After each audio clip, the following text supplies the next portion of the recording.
Thank you very much. So from now on, the 14th World Ocean Forum 2020, the special session for Ocean Startup will kick off. So this forum can be participated in online and offline. It's a hybrid type forum. So you can watch this special session on the World Ocean Forum website and the YouTube channel in English and Korean. And if you have any questions, and so please post your comments freely on our website. Then we will have a Q&A session later. So the Ocean Startup event, since its start in 2016, it celebrates its 5th event. It is an event to find out new businesses which can lead the ocean industry and support them. And today we have a 6 team and we'll make a presentation. And before we start the event, we will invite the head of recompensation, Mr. Lee Bong-soon, for a congratulatory remark. Please give him a big hand.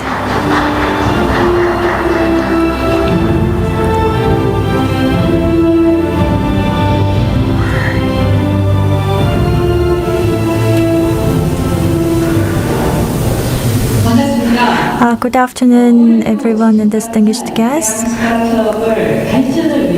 For the sustainable development of ocean startup, many participants and distinguished guests and 6 team are here. Welcome all of you.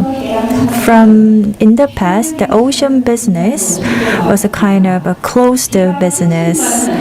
It was considered that it's far from development and innovation, but we have seen many new startups with great innovation. So ocean business and ocean startup will play a big role and innovative role with their advanced technology. And this ocean startup is a venue to find out the good technologies and good startups having those technologies. But 5 years ago, it was difficult to find a proper startup teams. But from then, we have had 100 teams participated in when we opened up a new area for the ocean business. And it can be kind of a backup for the traditional way. On this year, Mark Huang, the co-founder of the SeaAhead,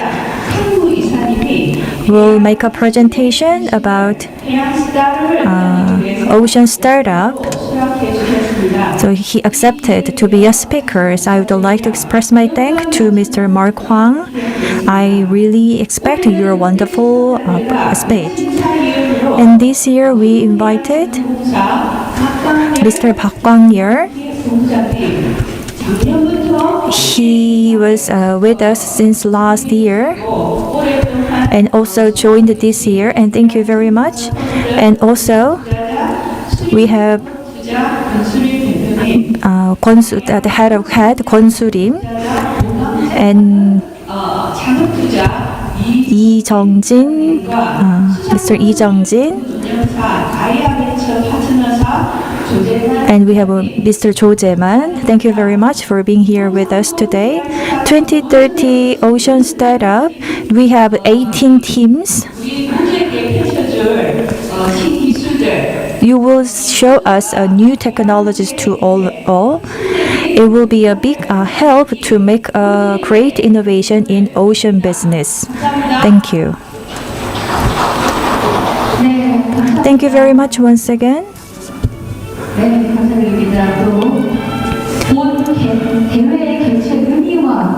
She emphasized the meaning of this event, and this is the largest and the biggest ocean startup. So let's kick off the event. As she mentioned, for the everlasting development of the ocean business, today will be very meaningful time. So I really expect that what kind of team will make a great presentation about what.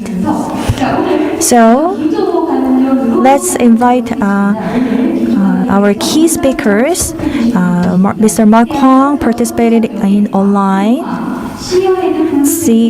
co-founder and managing director of SeaAhead BlueTech Innovation. So today he will make a presentation on the venture-based new role for the sustainable ocean. Hi, everybody. This is Mark Huang from SeaAhead. It is a pleasure and an honor to be part of the World Ocean Forum. I, for the next 10 minutes, will talk about BlueTech Innovation and what we're doing in Boston. Second slide. So what is SeaAhead? We focus on startups that have anything to do with the ocean and sustainability. We run an incubator. We have startup companies who are member companies who are looking for community to meet other like-minded startups and advisors and corporates, and as well as just simply mentorship. And we also focus on trying to help finance these companies because finding financing right now in our tough economic world is hard. Our partners are the New England Aquarium and the Cambridge Innovation Center, and we are in the hustle bustle of Boston's vibrant venture tech ecosystem, but we're focused on the ocean. The team, my background quickly, I was trained as a marine engineer, naval architect. I've worked in shipyards, but I really spent 10 years with GE Capital working on clean tech over 20 years ago.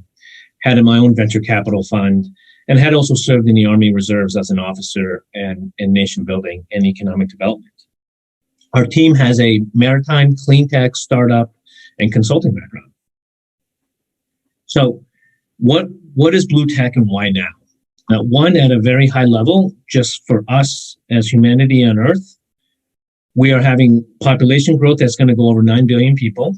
We're also having the rise of the Asian middle class, particularly China, where the average Chinese today eats twice as much protein as their parents, as an example. So the demand that we as humans have on the ocean will only increase.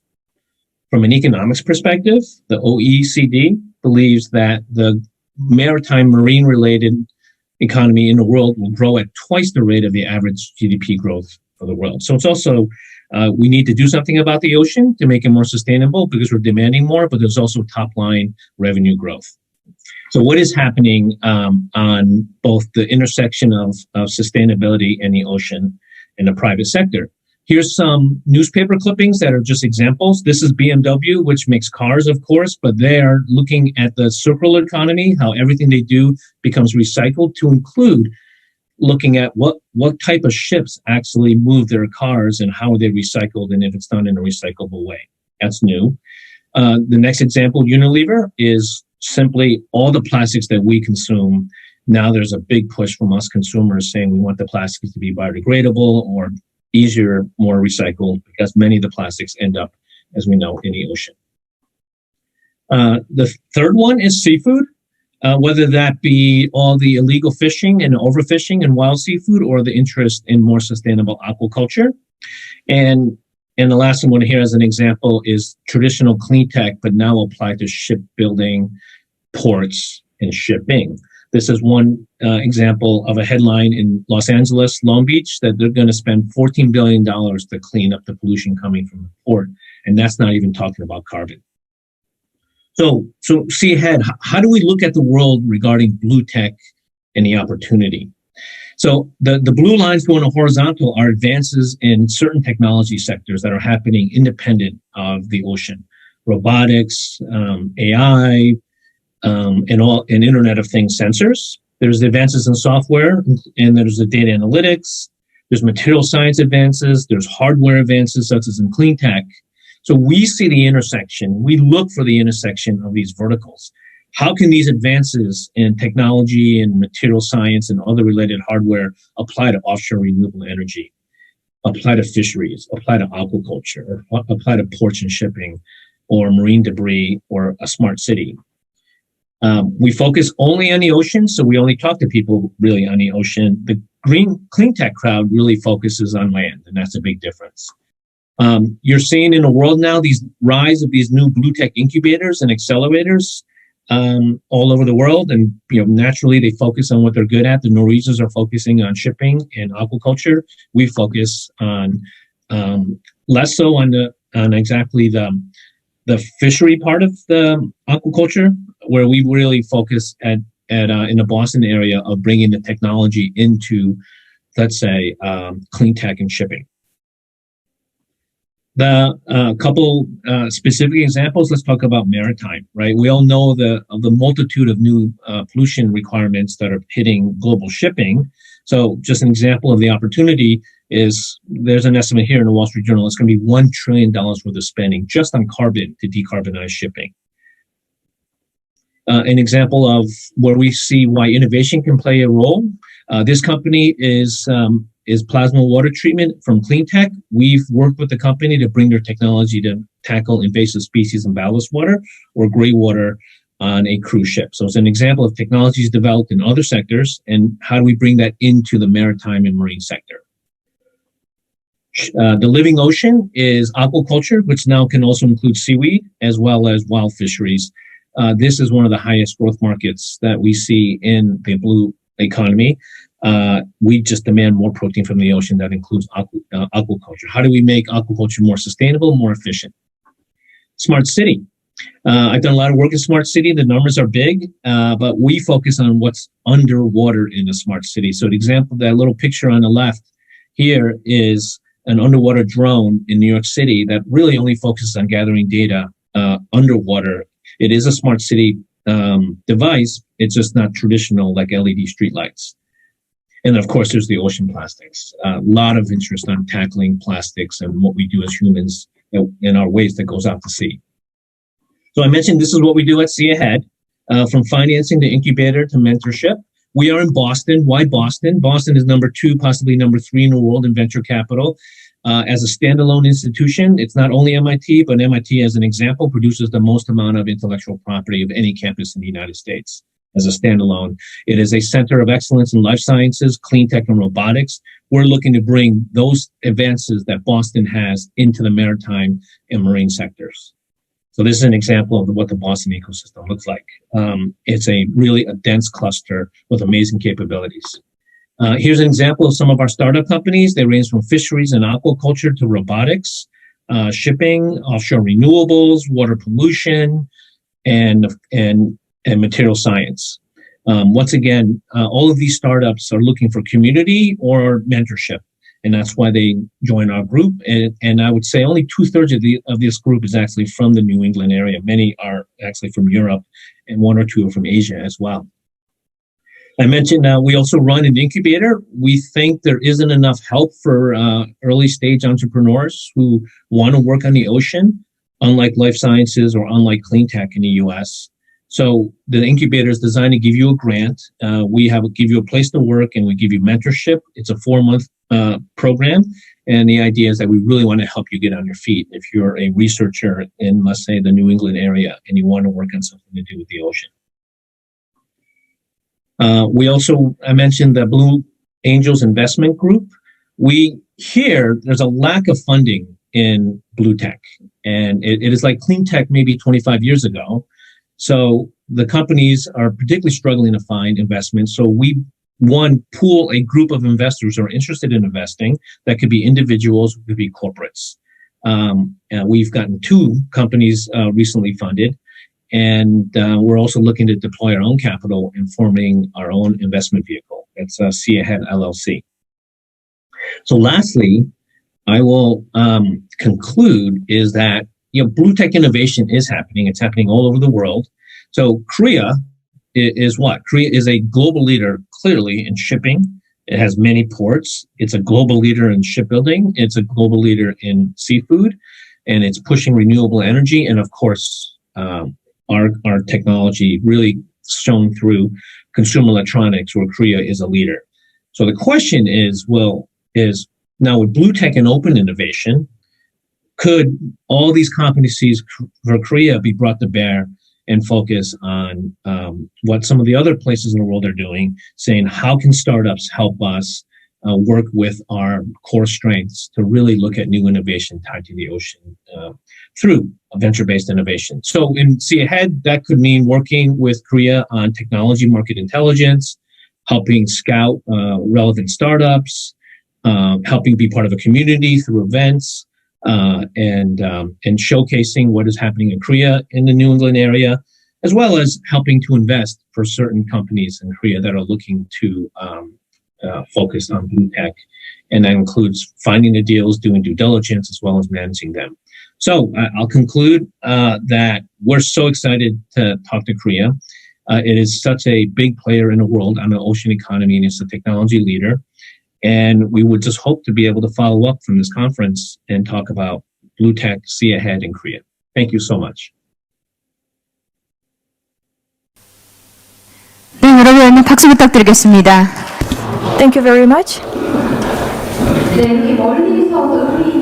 직접 전해주신 막 Thank you for the great presentation, Mr. Mark Huang, for the great presentation. And now we're gonna have this Q&A session that we got from this platform. So we are having now this hybrid session. So he's now here live. Hello, Mark Huang. Okay, thank you for. words today, and now we will begin the Q&A session. 지금 저희가 Before the conference, we got some questions, and also from like a live Q&A, we are getting some questions. So let me ask a few questions. I have one question on my list about this ocean plastic, and for the ocean environment preservation, what kind of technologies are we going to need? And another question is, in the US, the ocean startups, do you have an environment where ocean startups can really thrive on their own? Do you have like a strong infrastructure or ecosystem where startups can thrive? Can you answer to both questions? Sure. Thank you for the question. The first one on ocean plastics and technology. Ocean plastics it's a complex problem that has many different variables. So we focus on innovation. So we tend to see startups that are more material science based. I have a new technology that is biodegradable in the ocean, for example. Some of them are plant-based. Some of them are even really exciting. They're seaweed-based. But if you put that in a larger picture of the global problem, ocean plastics, it's not necessarily just a plastics issue. It's an infrastructure issue, right? Much of the plastics that are unfortunately in our oceans are coming from major rivers in different parts of the world and out to sea, and from certain areas of the world that just don't have good infrastructure on how to treat waste. For us in the industrialized world, right, that there's just a much need for higher rates of recycling, at least for the United States. So reducing consumption and material science, infrastructure, particularly in the developing world, and as well as plastics that are much more recyclable or have policies that force them to be recycled. None are easy, but we focus on the innovation part. I think the second question, if I can interpret the second question of, in the US, is there a support structure for blue tech? And I want to interpret that question as if, like there is maybe, from the government's perspective, support for renewable energy or electric cars. And I'd say no. In renewable energy, you have the Europeans use what you call the feed-in tariff. They subsidize your electricity that you generate. They pay you from renewable energy. In the U.S., that we use tax incentives. Same with electric vehicles or solar on your house. Those type of incentives do not exist yet for ocean-related companies. And you heard me make in my presentation a comparison to blue tech today to maybe where clean tech was 25 years ago when it was very early. And I think that's a good point where there is a big difference, is that you do have public interest in the ocean economy. European Union is very aggressive now, like they were in renewable energy 25 years ago, but you still don't yet see the incentives that you have, let's say, you had in clean tech. Thank you. 감사드립니다. 사실 Thank you for the great answers. Yes, right, including the US or EU. About this ocean and the blue tech, I mean, yeah, we don't need that sufficient infrastructure. Yes, so that really leads us to work harder for the ocean startups. So we have a lot of questions, and let me ask a few more questions to you. Next question is about the blue tech. What are the latest trends in terms of the blue tech? Sure. So I talked about that, and just to follow my last point, so there is an overlap in blue tech the way we define it, which is answering this question too as well. In clean tech, and that's in offshore renewable energy, particularly offshore wind. So there is incentives in the U.S. and Europe, and I'm sure the same in Korea for renewable energy. That includes offshore. So that's one sector, particularly in the United States. The difference between the U.S. East Coast and the West Coast is the East Coast has a relatively flat ocean bed, and the West Coast just drops off. So what does that mean? Is that the East Coast now has issued gigawatts, multiple gigawatts worth of contracts for offshore wind. Very exciting.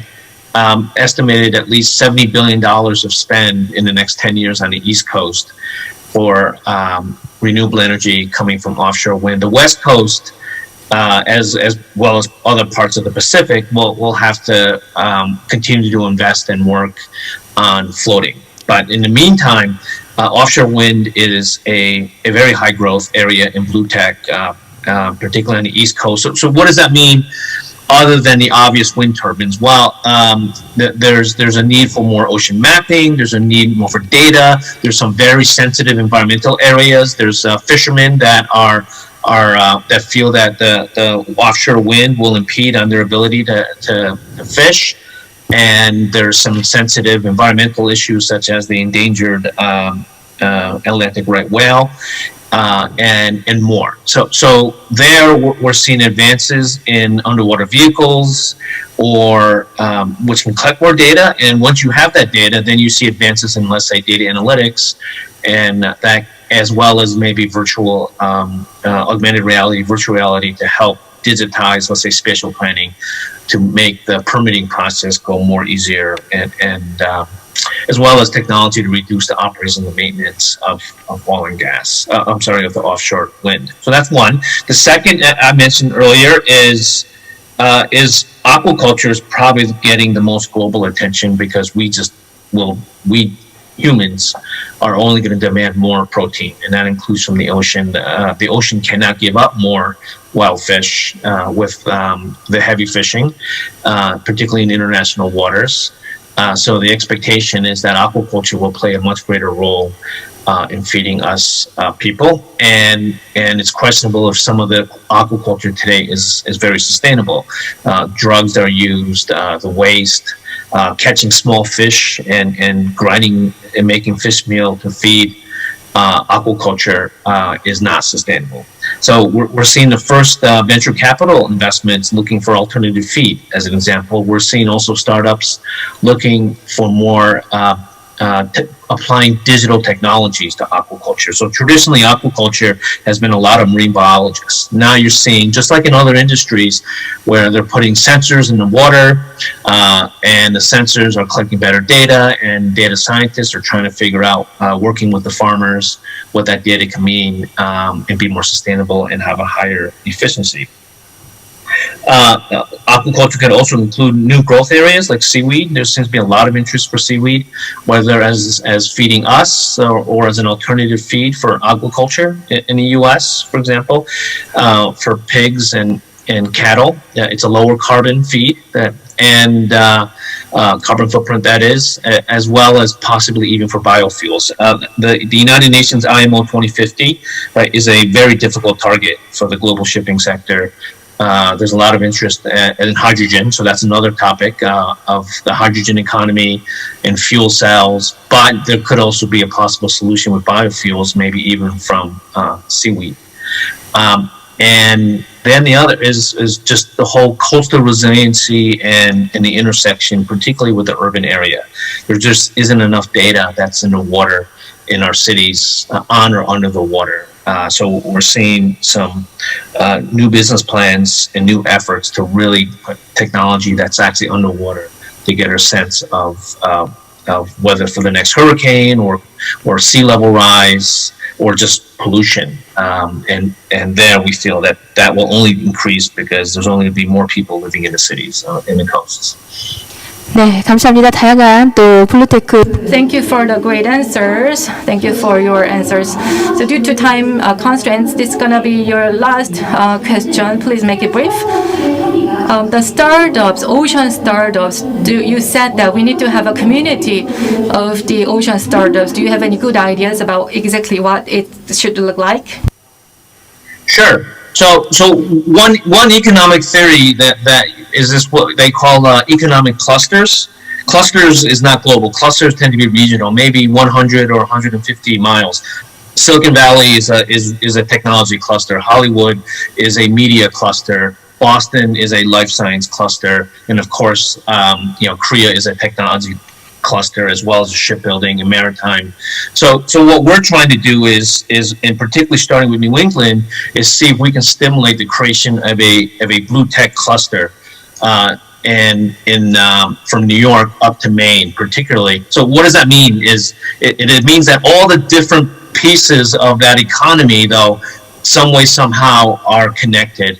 And you get what you call an accretive effect. So if the tech world, which doesn't work on the ocean, now is aware of what the ocean economy is doing and vice versa, there's an easier way for those two communities to collaborate, and then the idea is more things happen. Having marine biologists and seaweed working with, let's say, the shipping sector that needs to find a solution to IMO 2050, for example. Those are two industries that never talk to each other. But if you had a cluster like you see in other sectors, you get that kind of accretive effect. So that's one way of building community, is that you have a larger community that understands what blue tech is, understands why it's important, and then when someone raises their hand and says, I have a startup on the ocean that wants to do whatever, the ecosystem says, that's great, here's who you should see, here's who might be able to fund you, here's who you can mentor.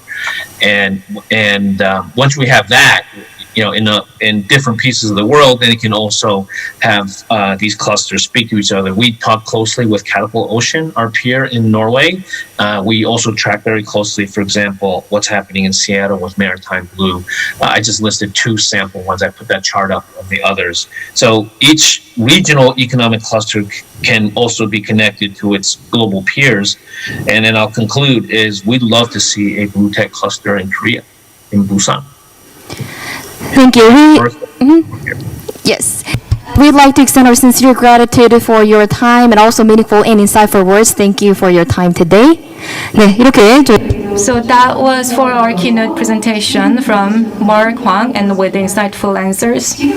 So from now on, we're gonna invite 6 contestants to the startup competition. The first team is the Agro Marine Tech.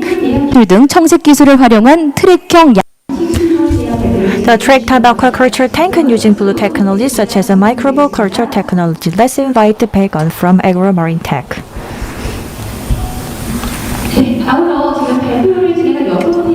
And also all the participants from those 6 teams. Today, each presentation should be finished within 10-15 minutes, and for 5 minutes, you will have a Q&A session from the judges.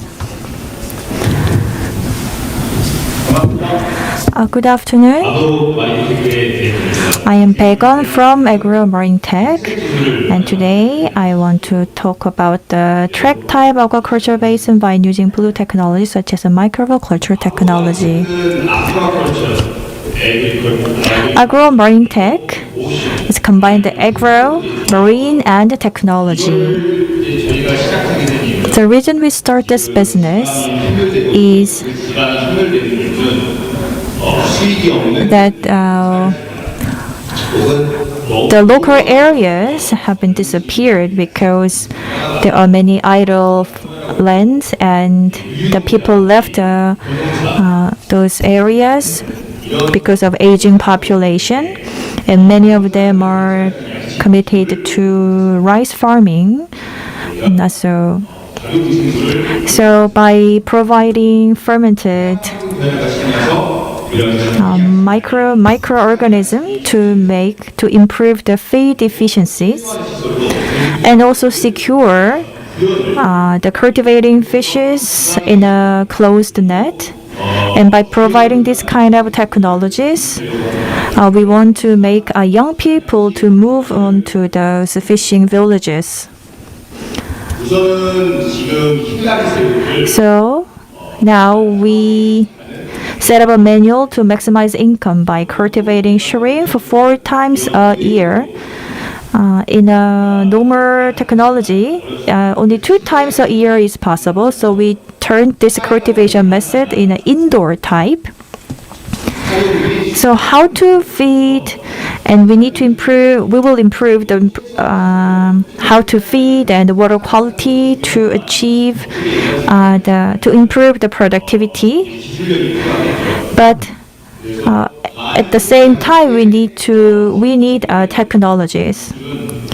So currently, technologies used in the shrimp culture is quite complicated that the experts only can do. But our agri-marine tech's manual is quite easy, so anyone can do this cultivation, the shrimp cultivation. So the future of this business, as you can see the chart. Now we imported 90% of shrimp consumption, but the domestic shrimp production is very small because people think it's quite difficult and they don't know how to. The domestic fishery industry, the size of global fish farming industry will increase by 37.5%. But then currently, Korea, we export 6.8 billion, but in 2018, we imported 170,000 tons. So which means that the amount of import is way larger than the amount of export. So what is smart fish farming? By using ICT, IoT, and big data, we make the system automated and intelligent. But so far, more traditional way, like by using more workforce-intensive process, accounts for the large part. So if we make all those process into manual so that anyone can easily start this fish farming, that is our concept. I graduated from Korea Maritime and Ocean University.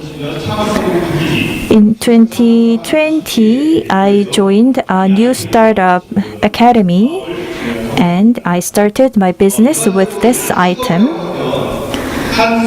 Agriculture normally means that one businessman set up a whole equipment and start the farming, but I think a little bit differently.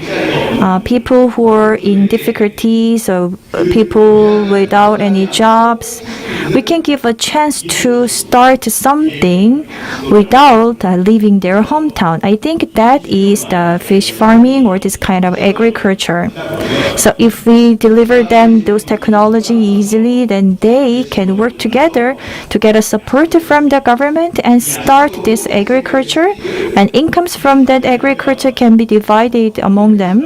Then it will save local communities at the same time, and it will make cities where everyone can live happily.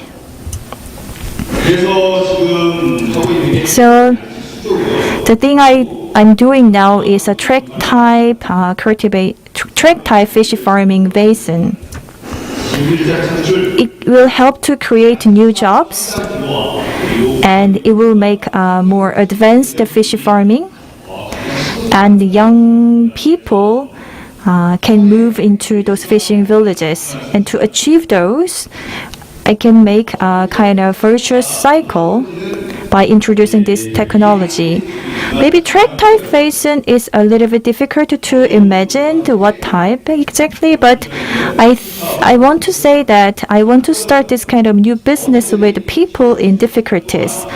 The strength is that anyone can easily use this technology, and we can use idle land, and we can use our network to sell those products. And opportunities, so we can provide a customized track type basin. But the weaknesses is that compared to the traditional farming, which is in quite a large scale, we need to compete with them. And also we need to set up a big data for about water quality and environment. And we might have some difficulties in related to the WTO regulations. Anyway, this is the design that I developed for the track type basin. And Eco PSB, which means the improve the feed efficiency, and this technology also has been developed. The point is, giving so many food doesn't mean to the high productivity. Rather, we need to give a proper amount based on the big data analysis, and also by putting some proper bacteria and helpful bacteria in the feed will help to improve the productivity. And at the same time,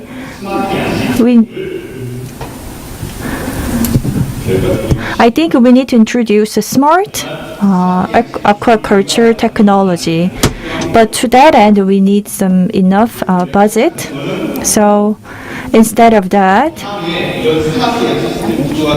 before establishing smart aquaculture, we want to utilize some idle land, and people who want to work, we want to give them an opportunity to make income by starting those fish farming or shrimp farming business. And for them, we provide this kind of technology tree module, like aquaculture basin can be provided by us. The reason why how we can do is that the Ministry of Oceans and Fisheries tried to increase the smart farming technology by 50% till 2030. So in Busan, Gyeongnam, and Cheongnam and other local areas, those about 40 billion won of government budget will be invested in this smart aquaculture technology. But how to utilize those budgets to make those local people get a benefit? And we, Agua Marine Tech, can consult anybody who wants to join these new technologies.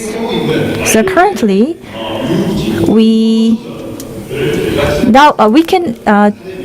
There are some cases we've already turned those idle land or some unpresent facilities into smart, eco-friendly, smart fish farmings.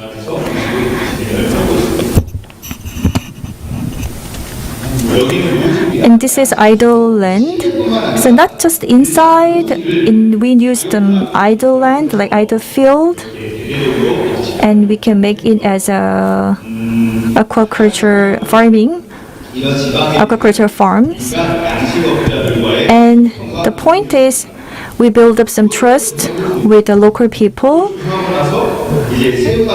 that why we built and how we share the incomes.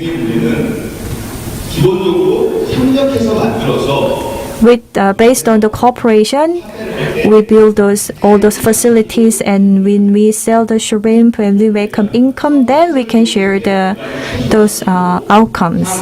That is the kind of agreement that between Agua Marine Tech and the local residents. So So when we finish this construction, so we kind of persuaded the local people, then we made an agreement. So we already completed those sales. And to make a new farms with the support of the government funding, there are various projects already being completed in various areas. And we also have a plan to have this kind of projects. Our strong point is that we consider from the very beginning, like designating the site and apply for IP. So we provide the consulting throughout the whole process. This is the case. We changed the abalone farms into the shrimp track type farms. As you can see in the pictures, those are the facilities for abalone, but we turn them into the shrimp track type basin because the abalone aquaculture for abalone is not so cost effective.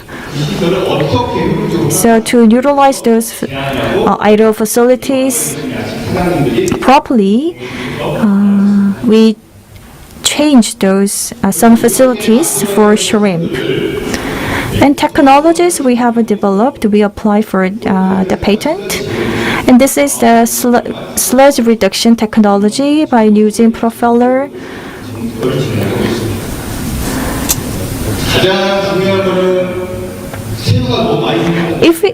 Then how we can we need to store those shrimp. If the shrimp prices is getting lower and lower, then we need to freeze them and store. The big concern of those fish farmers is that how they store and freeze. So we will we can secure some storage tank and export them to other countries. Our sales target is 1.2 billion, and currently we have about 500 million won in sales of incomes by setting some basin. And we help those local residents to sell their products easily. The cost competitiveness is quite different if you sell 5 tons or 500 tons. So we collected all the outcomes together and make cost more effective and share the revenues evenly. I joined the Startup Academy and received subsidies from them and ran a business with the in cooperation with the local people, and I get help from. And I want to share my technologies and all those help with people who are in need in local areas. Maybe this year it will be difficult to make a real profit, but this year is a kind of a stage to lay out the foundation. If the people will know the intention of agro marine tech, maybe next year we will make a strong profit. Thank you. Thank you very much once again. So from now on, we will, if any judge can have a question to him, please ask. Thank you for your presentation. I have 2 questions. First, you said a test bed for shrimp farms. So, compared to the traditional shrimp farms, what is the volume of production per unit? Do you have the data showing that advantage of your technology? Okay, in Nambu Yaksan, there is a test bed. we are farming shrimps. Compared to the existing system, when we calculated the figures, first under the same environment, what the point is that do we use the same environment and same feeds, and it is not easy to compare the existing fish farms, but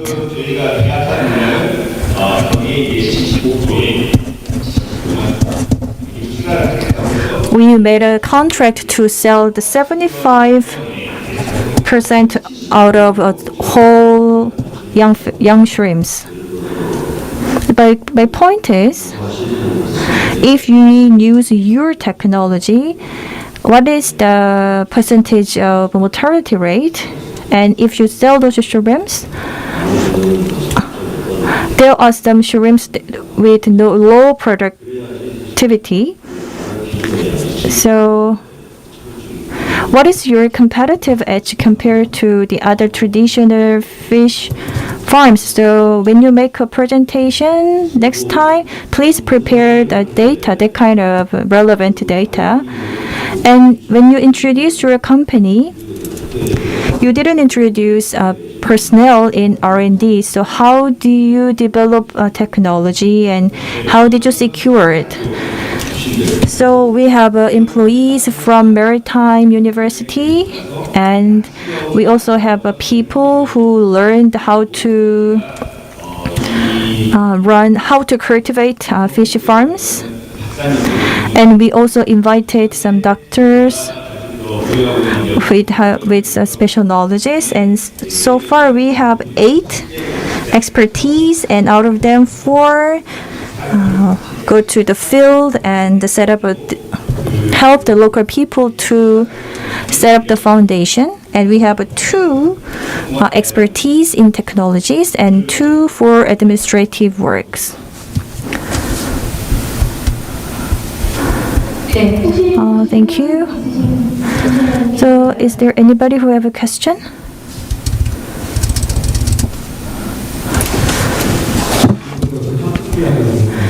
So you said you're a startup,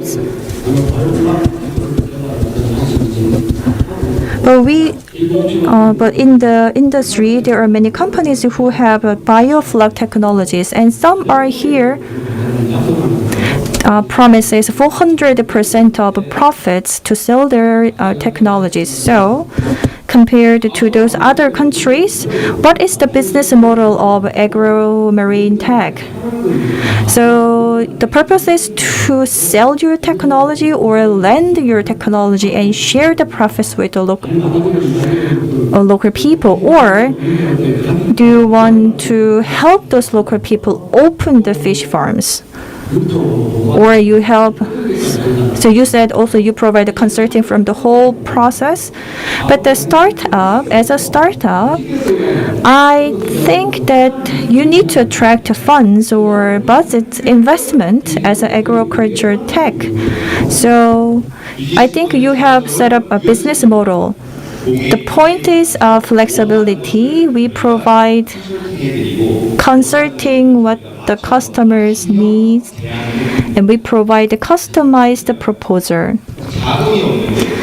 So if there is a person who do not have money or do not have a trust and give money to us to make a fish farm, so the point of our company is we will start all the fish farm businesses from the very beginning, and with the outcomes that we have achieved with the local people, I will try to attract budgets. Then I think I'm sorry, but for the fairness, we limited the time for Q&A session for just 5 minutes. So this is the end. Thank you very much.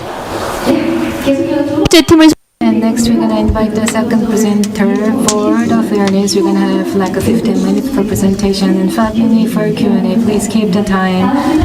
And next team is Beyond Ocean, who will present on the eco-friendly buoy on the IoT sensing.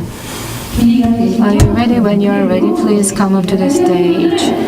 Presenters at the bottom of the monitor, you can see the timer, so please check the time and so that you will not lose any chance to pitch your ideas. So please welcome with a round of applause the second team, Beyond Ocean.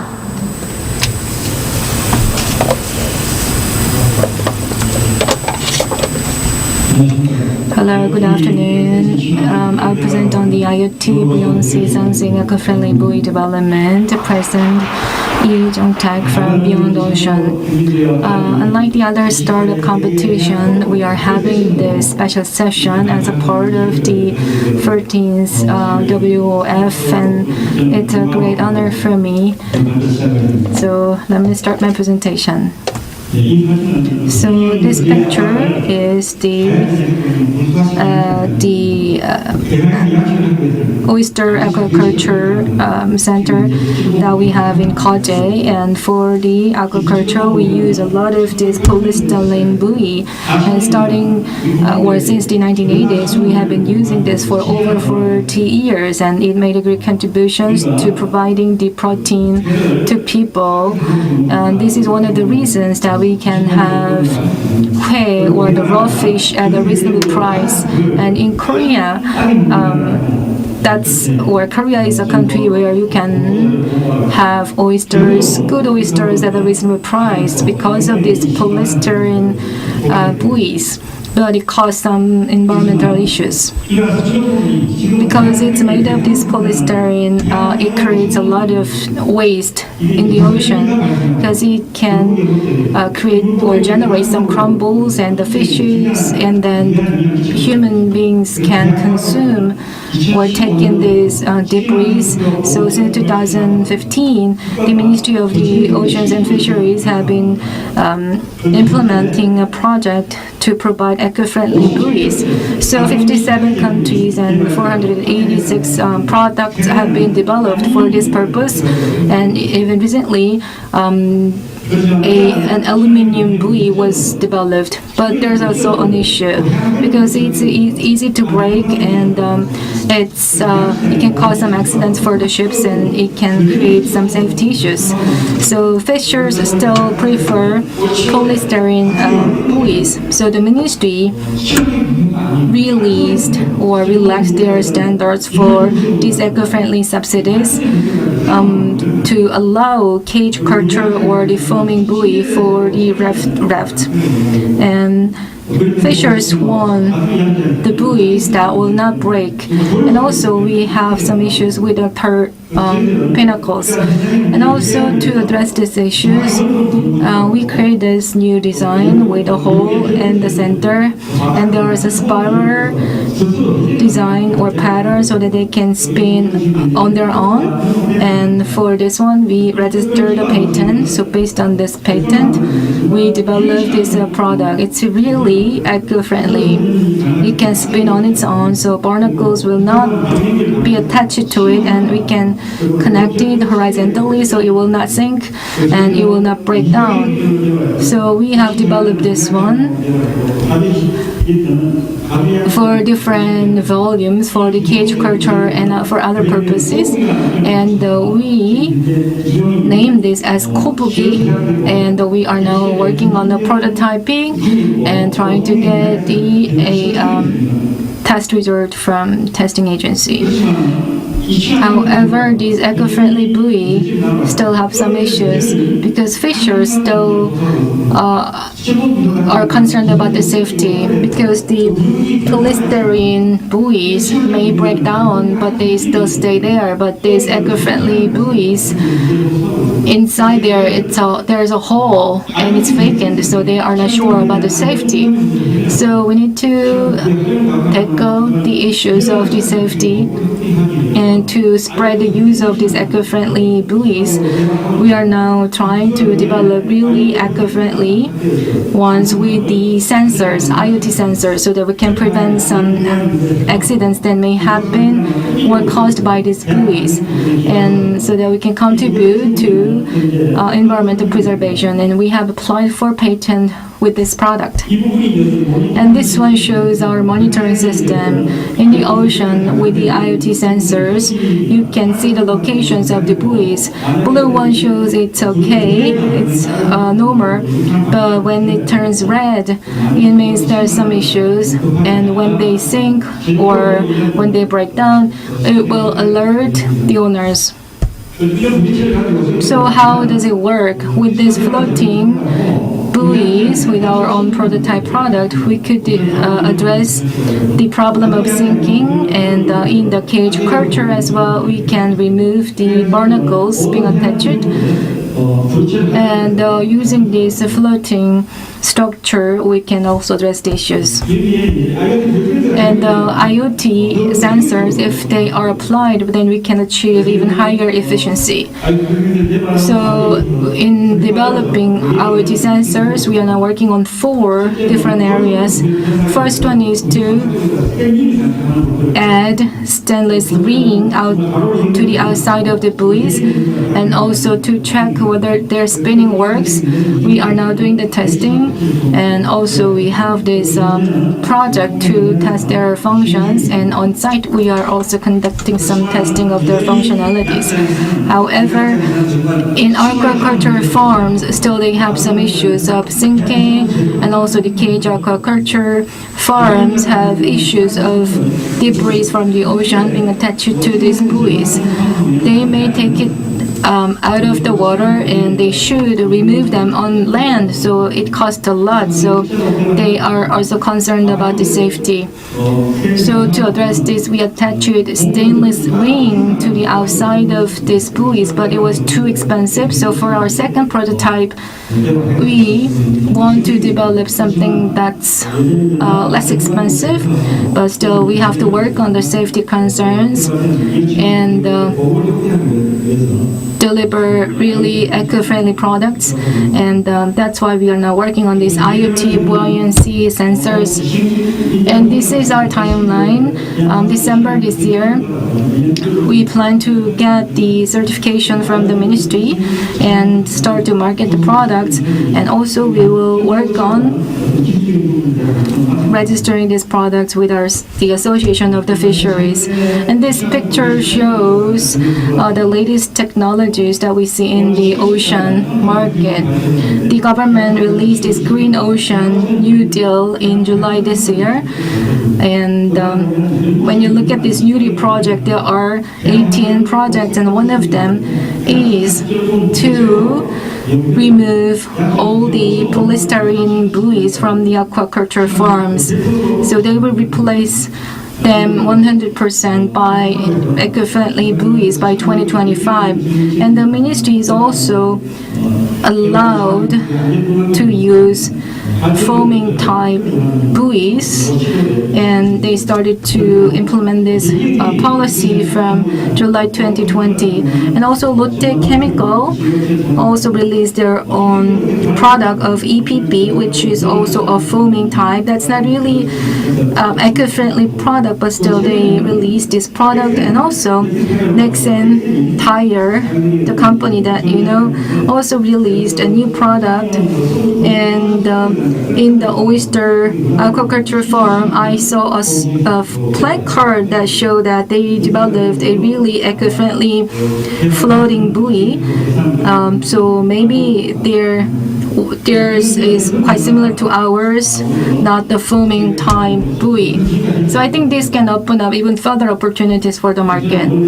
And this is my background. I majored in the computer engineering, and I've been working on this for like over 20 years. And for the past 2 years, I've been developing these eco-friendly buoys. I hope my background can contribute to doing my business more successfully. And also recently in the Busan, I was also selected as eco-friendly project for the Busan city, and we have this team of people to provide the eco-friendly ocean gears and infrastructure to contribute to preserving the ocean environment. That's my vision and mission. And this shows the technologies that we have. It's not just about the eco-friendly buoys, but you need to have like the ITs and communications abilities on the ocean. So you should be able to manage the entire cycle of these whole sensors and the systems, and you need to be able to collect the data and turn it into some insights. So we have interest in doing this system integration business as well. So we want to be a comprehensive solution provider, and what you see on the right is the technologies that we have. It's for the sustainable aquaculture business and also the ocean safety. We have like 8 patents and 3 are registered, and the others are in the application process, and soon they will be approved. And this one slide shows our technological prowess, and what's in red are the IoT buoy sensors, and with some communication network you can connect to the stations on the land, and you can gather the data and you can build a platform, integrated platform based on the cloud. And it's not just for the cage aquaculture, but you can use it for the fishing center or the other ocean infrastructure or the structures. And in 2019, we started the business in October, and we won the award from the Eco and Startup Challenge, and we proved ourselves. And last year, we were selected as the preliminary startup project.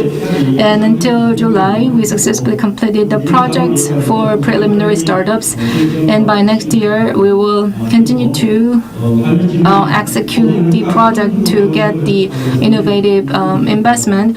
And we were also selected as a patent IT company for the materials and the equipment. And from November this year, we're going to attend the Busan International Fisheries Expo, and also we are planning to attend these other exhibitions to showcase our capabilities.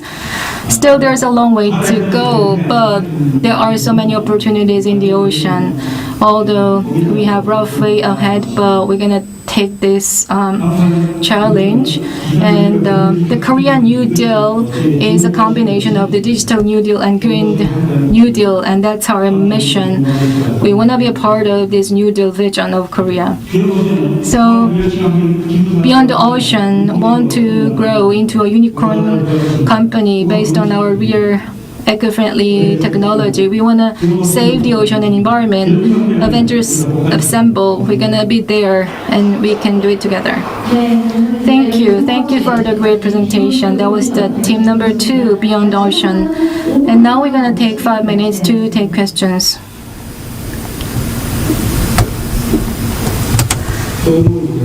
Let me ask another or the same question. You are the company, and the 70% are subsidized by the government and 30% are spent out of your own expenses. So to replace these buoys, I mean, you mentioned that the large companies are even entering into business. So, given your presentation, the IoT sensor-based buoys, so these sensors, rather than improving the functionalities of the buoys, they are just to prevent the sensors can censor the behaviors, activities, and the water quality. No, it's not about the monitoring, but it's just to help or prevent the buoys from sinking down, right? So it means that these will increase the cost. So to increase the market share, you have to have cost competitiveness against the competition. The idea is good, however, I think the cost is not really reasonable. What about the current status? That's the correct assessment. So we cannot turn all the buoys into these IoT sensors because it's gonna cost too much.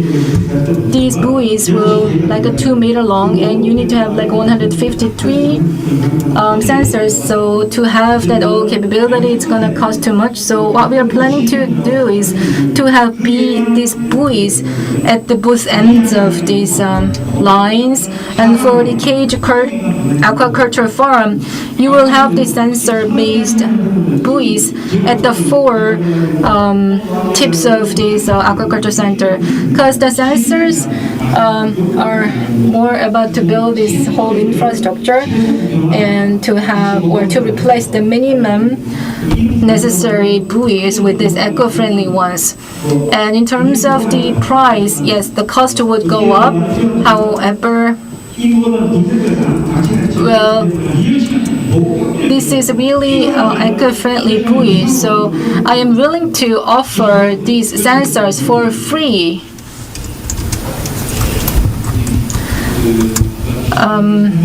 When you presented about your technologies, when the buoys sink, then you have this monitoring center and they can censor that. But in terms of the safety issues, when you have the workers on site, when they might step on the broken buoys, it's going to be dangerous. But is there any way for the on-site workers to see that? Well, in terms of the oyster aquaculture farm, the on-site workers do not come in there, because I mean, for cage aquaculture farm, like a 5 meter or 6 meter long, in the square farm, people can walk around this farm. In that case, I think, well, they may not have an accident where all of a sudden this whole infrastructure breaks down. But when there's no people, when there are no people there, then some things may happen, and then this whole buoyant sensors can alert the people so that people go and take actions. But when workers are there, well, that may be great to have, but well, we will further work on that to have that capability. So your product, what about the durability? Did you have any strength tested data, durability tested data? Yes, we got to get the certification from the Ministry of Oceans and Fisheries. You need to have this data, and they have like a checklist or the standards that you have to pass or satisfy. So yes, in terms of the durability, we passed the test. So let me go back to the other question. Large companies are now entering the market because the market is big. So the key here is, well, you must have the functionalities and performance, and you must have some price or cost competitiveness, but you looks like you are now outsourcing that to the vendors. So how can you have this cost competitiveness against these large companies? What would be your ideal volume of products to have this price competitiveness? Well, I tried to do it in-house, but you have to build the plants and facilities. It's gonna cost a lot. So first, we are now moving into like OEM approach. I'm sorry to interrupt, but the 5 minutes is up now, so we have to close your session. Thank you so much. Please give him a big hand. So now we're gonna move on to Team 3. Team 3 is 바닥함. It's for safety work clothing. So when you are ready, please come up to the stage. It's an IR session for startups, so keeping time is really important. So please keep the time for your presentation so that we will not interrupt your Q&As or others. So after this presentation, we're gonna take a break. So I think he's ready now. So please welcome him with a big round of applause. Good afternoon. Ocean is our future. About 70% of the earth is covered with water, and the ocean holds a big picture or big future and opportunities. But without having safety, we may not see hopeful future. The workers on the ocean wear safety or life jacket, and they have to wear this other clothing. So we wanted to combine these two into one single suit. So we are a fishing union corporation named Huang. So we developed this functional working clothing. In the past, fishers have to carry, but they just put it on the boat. Even though they wear it, it was just not to be caught by the police. And however, from the August 2020, when the weather conditions are not good, by law, you are required to wear this life jacket. But in the past, fishers didn't really comply with this requirement because wearing a life jacket would mean that you might be caught by the fishing nets or other gear, so it could create another danger. So they just focused on the waterproof and the floating. So we started to think about the other safety features. People have different shapes. Some are tall, some are heavy. However, these life jackets are only adjusted by strings. So we wanted to really make a very fitting clothing or safety jackets or jackets for fishers. These are like our conventional products. These are mostly for the jackets or for the upper body of fishers, but we wanted to spread out this buoyancy across people's body so that we can protect the body and keep the temperature and make them safe. So for fishers across the country, there are about 300,000 fishers in the country, and that's an estimate. And out of these 300,000, every year around 100 fishers are lost or missing, or they just die on the ocean because of an accident. But when you look into the causes of these accidents, were not really expected. They were not prepared for these accidents, and when their ships or boats are too small or not equipped enough, then they are more likely to have accidents. So these fishers with the small businesses are more likely to have these accidents. So around 23% are such fishers, and 68% of the accidents are happening in those type of boats. So I think this safety clothing is not a legal requirement. They didn't have any safety requirements or standards for this clothing. So for past 2 years, we worked with the Ministry of the Fisheries and Oceans and Fisheries, and we passed like 3 notices for certain type of boats. They now require this type of safety clothing as a requirement. And for that, you should have like a long trouser type, like a cover-all clothing, like what I wear here today. It's not just about jacket, but it can cover your lower part of the body. And that's type of the coveralls that fishers usually wear, so they can easily fit into this clothing. And we have different types, like a floating type and inflating types, and X type and the jumper type. There are different types of such safety clothing, and we also searched on the patents approved, but still fishers don't think it's what works for them, so they don't like it. And they are in the coastal police and the Ministry of the Oceans and Fisheries are arguing with the fishers because fishers don't think it's the right clothing for them to work in. So at ordinary times, I mean, I've been wearing this since I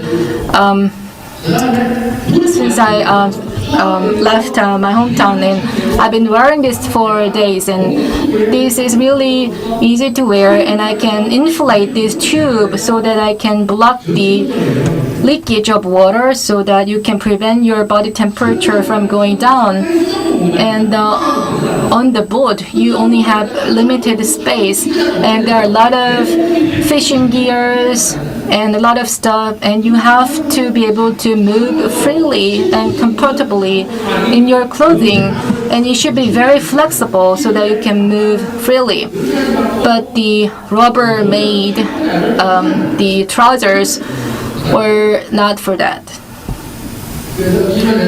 So in the past, fishers used to wear that's not really fitting or easy to work in, but now this one is more flexible and very elastic, and I can even wear that to be a police, the Coast Guard, because I can have this floating ability or feature, and I can wear it like 4 seasons anytime, and you can spread out this whole buoyancy across your body.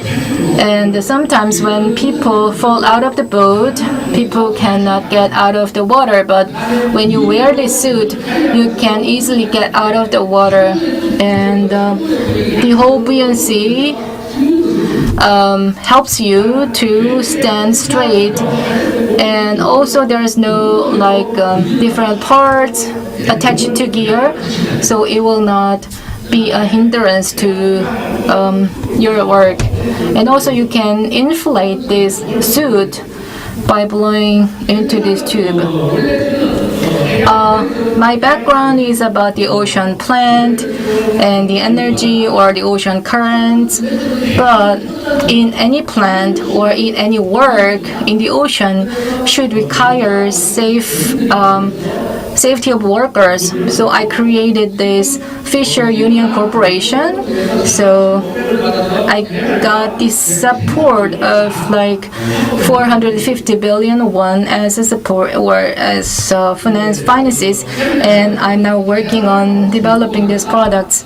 It could be used for scuba divers, and we have different experiences of our team who used to work as a scuba diver or fishers, and we worked on solving the problems that we experienced from our own background, and we also successfully revised the government notices. And also the next stage is to develop safety suit for the workers who work not just on the ocean but also in the freezers or in the storages and the other settings whose safety is really important. So that's another thing that we are trying to do. And these are the other features. It's very flexible, and you can have this buoyancy, and it's waterproof, and you can keep your body temperature. So it's a very high functional suit. And these are our quantitative targets, and our target buoyancy for the first test was like a 70 Newton, and we fulfilled that requirement, and we are now having the test from the PT center.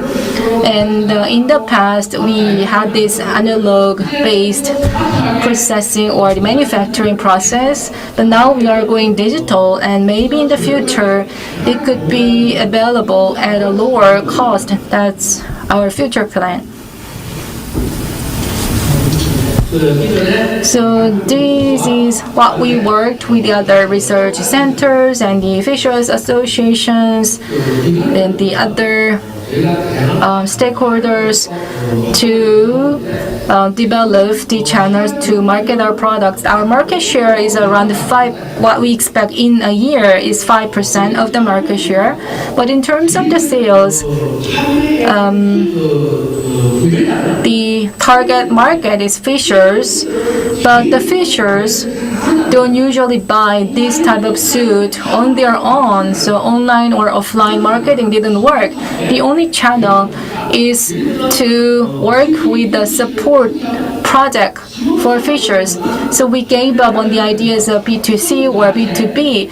So we approached the project of supporting the fishers or the fishers associations or the other support project from the regional governments.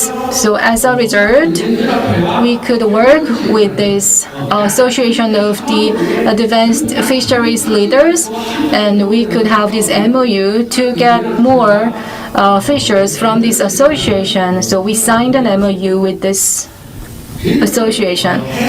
So on the ocean, we can have this vertical or floating type plant or other facilities to culture the agricultural products. So we have these type of patents, and we are also now thinking about these new plant projects for our future business.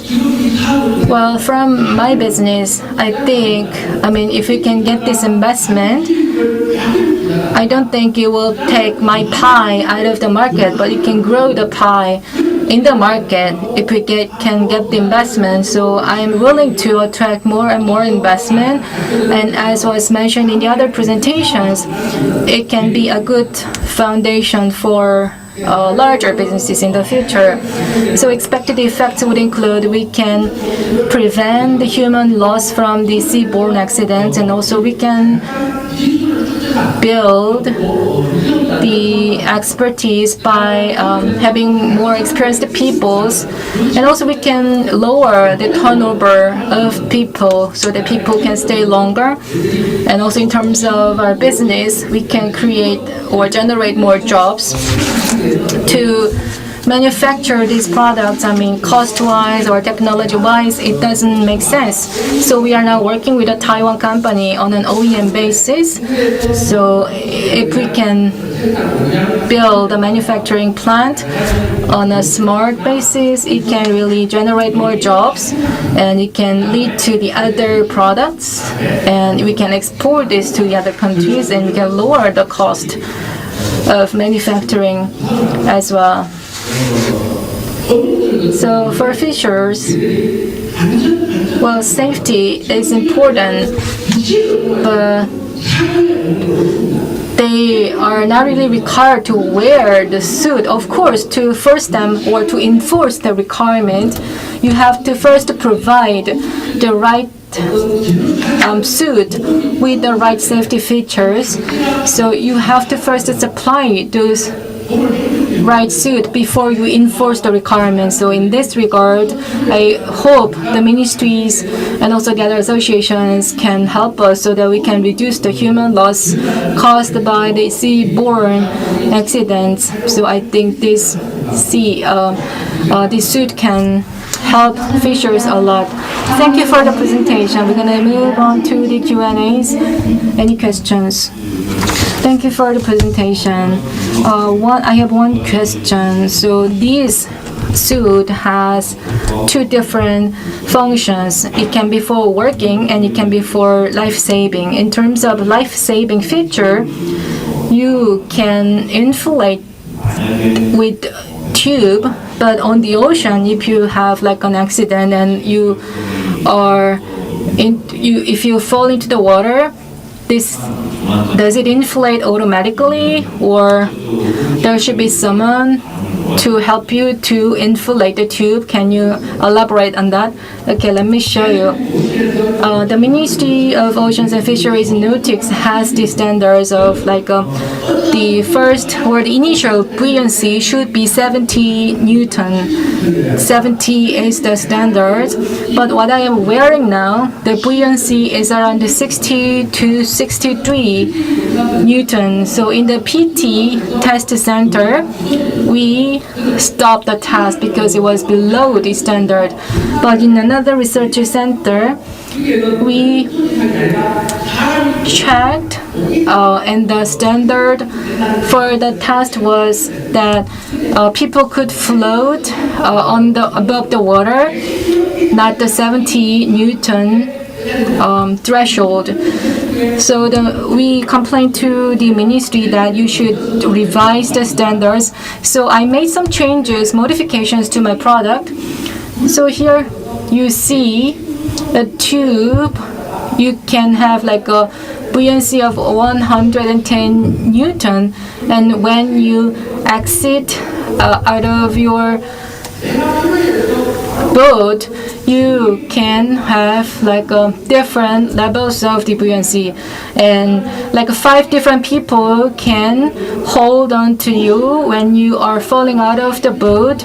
And usually people think that we should have this buoyancy on the back, but when you have a stronger buoyancy on the front, then when you lie on the water, you can breathe easily. So that's better. Thank you for the explanation. And I want to ask you something where I want to comment. When you do the presentation, maybe you can share some videos to better present your product. Just a comment. Thank you. Due to time constraints, I couldn't play that. So thank you for the very passionate presentation. It was very interesting. But in terms of technology, I have a question. It looks very fitting and comfortable, and you are wearing this even from young dog. And but in terms of safety, when you it might be easy to get out of the boat, but you might have these waves. So the weight, the center of the gravity or center of your weight may change, but when you wear this as a working suit, buoyancy can be spread across your body, but the center of the gravity where your body weight could change. Let me explain about that. Our working suit is like a 3.4 millimeter thick, and different parts have different thickness, which means that we have differences in terms of the buoyancy. So the center of the gravity will go lower, and what's in the bottom is just a minimum buoyancy that will help you to float. I'm sorry that I should have this video to show that, but even though you don't want to, you will just float when you wear this safety suit. And we have these holes that the air can come in or come out, so it will help you to float safely. So it's not that you inflate to dive into the water, but these inflating functions will work on its own. Let me ask one last question.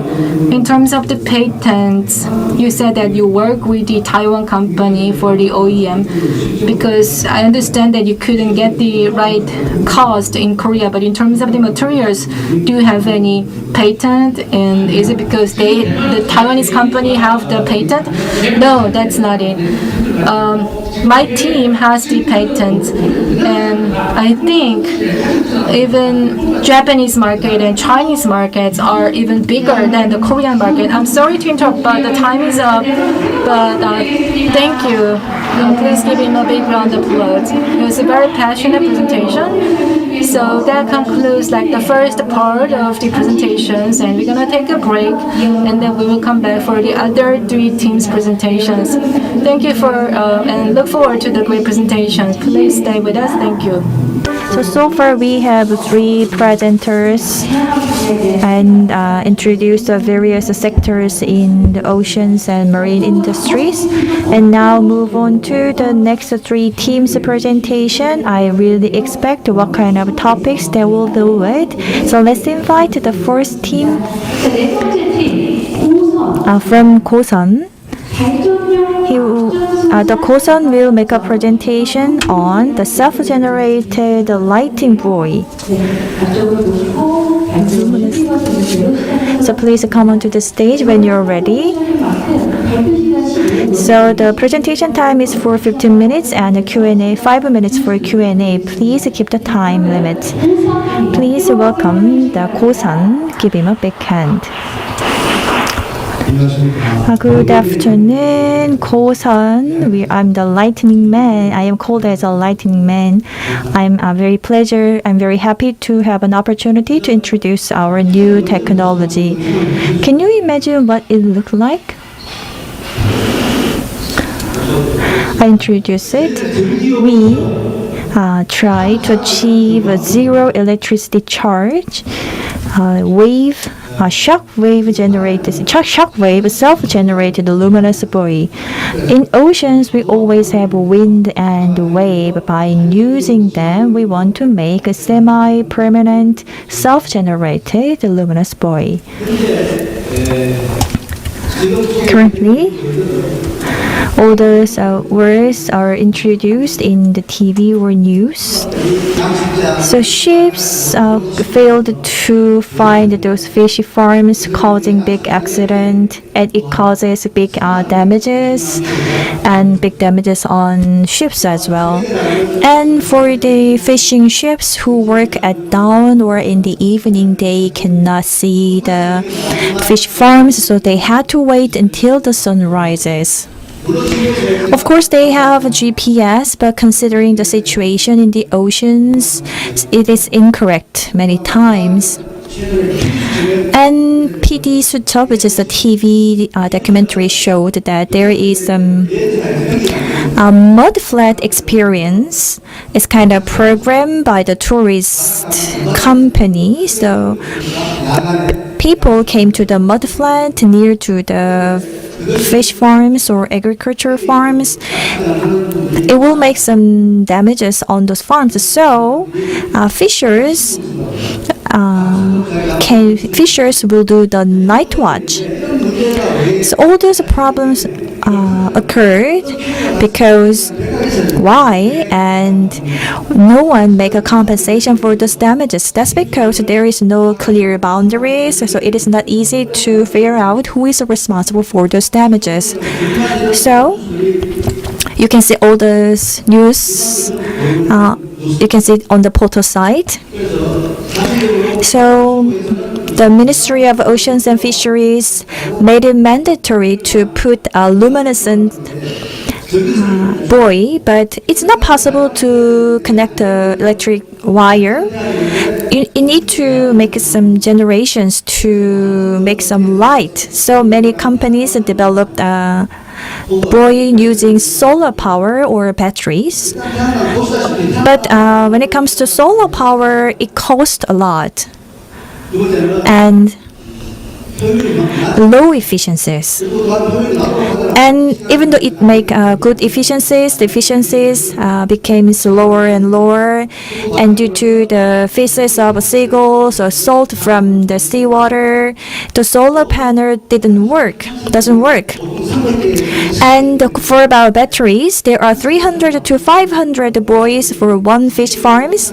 So those fishers do not have enough time to regularly change those batteries.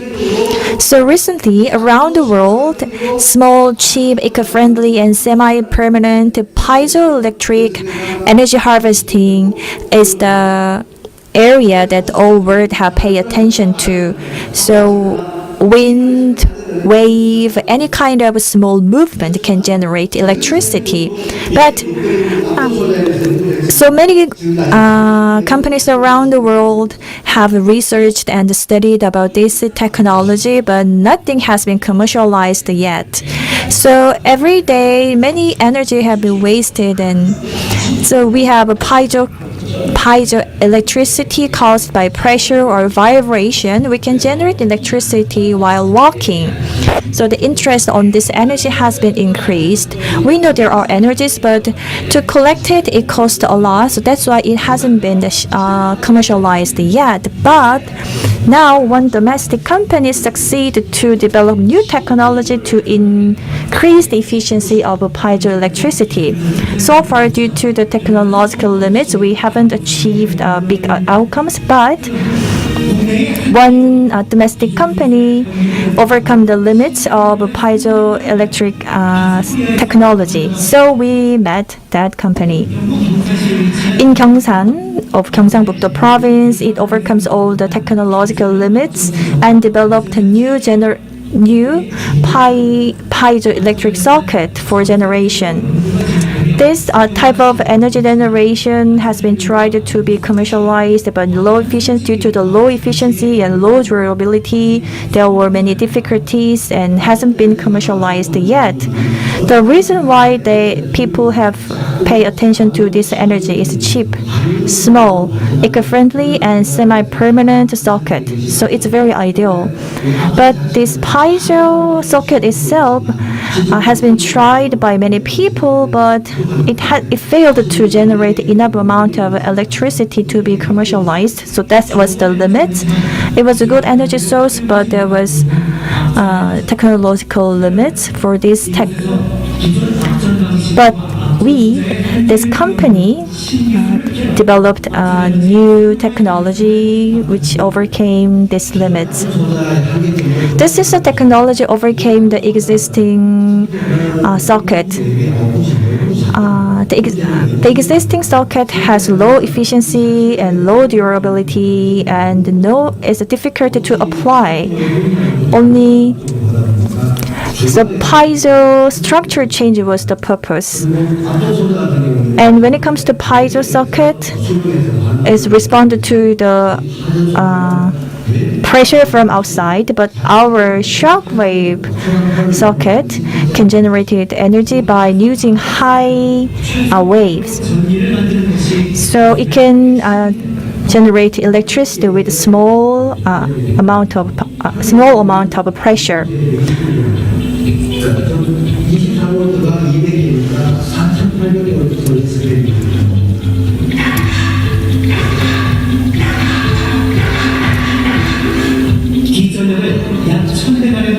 So it improved 1,000 times of this electric efficiencies.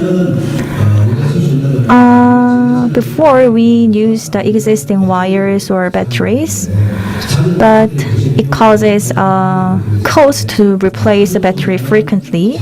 But compared to that, it generates electricity by itself, so we don't need to pay any electricity bills or any additional cost. And the structure is very simple, so we don't need to hire people for replacement or other additional costs occurred. So very efficient and eco-friendly. We already proved our capacity and its productivity. So wind, which is easy and convenient and easy to access. So we put some lightning in the roads near the ocean or near the coastlines. And I want to share these technologies with other companies to spread this technology in other countries as well.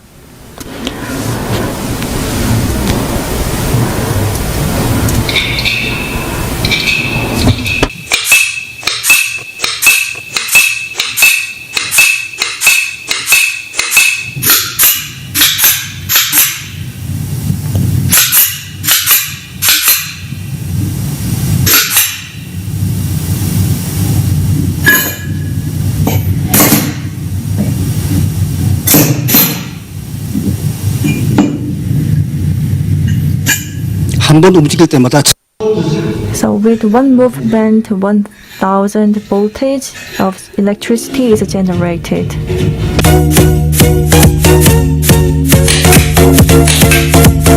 웹8 원거리 방식과 터치 방식이 있습니다. We have a touch type, so considering the durability or other functions, so touch type or battery type or silicon type can be used.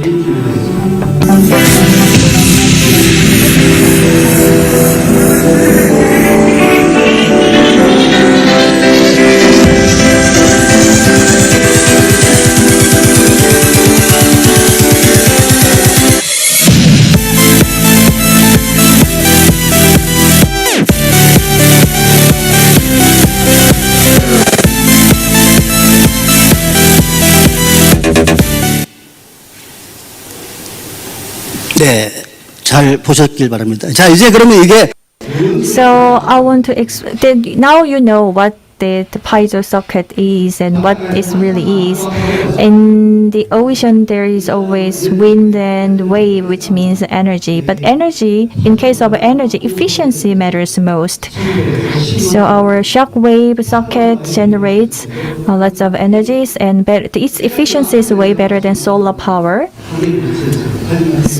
We developed two new mechanism to generate new type of energy by using this piezo technology. So when we see the market analysis, so we saw the number of buoy and conditions, so I skipped those areas. Anyway, so lots of markets lie ahead of us. But similar items or not so unique items cannot win the competition, but the new, cheap, eco-friendly item always win the market and always open the new market.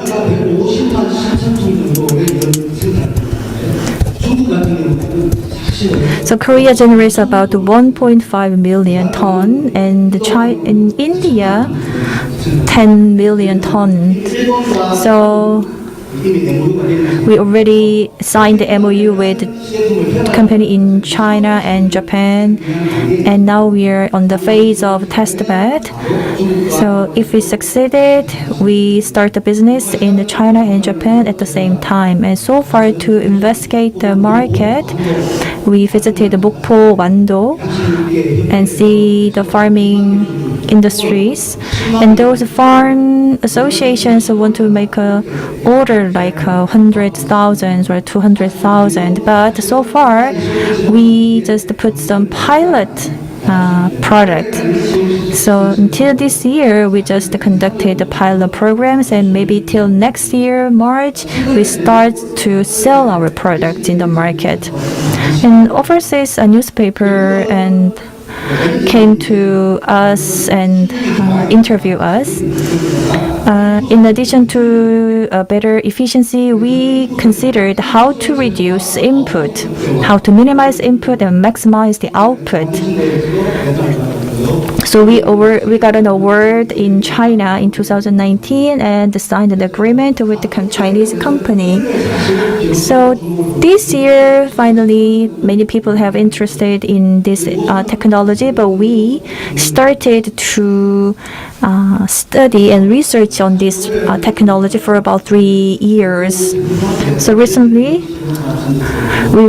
our company was selected as a Gyeongbuk Energy Support Project, and also we was selected. We signed an agreement to put our product in some large space, which is not used in Hyundai in Ulsan. And we also applied for the international patent. We already registered the patent, and now it's time to use this tech development and to make a profit. Thank you very much for your presentation. Now it's a Q&A session starts. Thank you very much. I am very interested in this technology. So this piezo socket, what is the core technology of this piezo socket? Is a material or its design? We studied the existing socket, but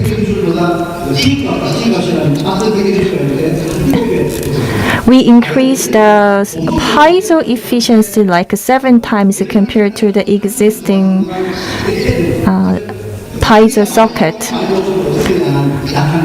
Normally, the high efficiency led to the low durability, but we achieved the high efficiencies and high durability. So, we have a special mechanism in the copper plate. When we So to utilize this technology and make it as a usable energy, we need some special kind of a certain pressure to generate electricity to make some peak. So material and mechanism and application are handled by us all together. And we applied a patent around the world because we achieved the technology that no one have achieved. So now is the time to consider how to commercialize it and how to make a proper item and how to make a real profit. Until next year, we expect to make more profits. So in Gyeongsan, you have a factory. So you finish. If the all test is completed, how much capacity you can build? So in Gyeongsan factory, you can manufacture enough plates. And we also move to the bigger factories. So we are ready to meet the capacity. And we also have a luminescent lightning under the MOU with Ulsan. And all the mechanisms are same, even though the size are different. So I am pretty sure that all product can be tested properly. So considering the profits, maybe the item use starts with the item like a luminescent buoy, but it can be used in various areas. So what do you think? How much profit you can make per unit? So this size is 130 pi. One swing generated 5,000 volt. Its mechanism is very simple. A small movement generates electricity, and failure rate is near zero. And we provide the samples to a research center and schools, and we also Samsung Research Center suggests us to research this socket together, and we also provide some devices that can use this socket. So unrelated to that, if we connect its ESS device, we need to save energy and use. Is it possible to save energy and use it when necessary? Yes, of course. With a piezo socket generates less than 1 volt, which means a low capacity, and it can save the battery. So the energy can be saved. The point is how efficiently we can save that energy in ESS tools. There are two types, luminescence and generation. So luminescence, there's electricity and turn on the LED, we can make a profit. So we can use this technology in the landscape. When it comes to generation, we need to save energies in battery through the ESS tools.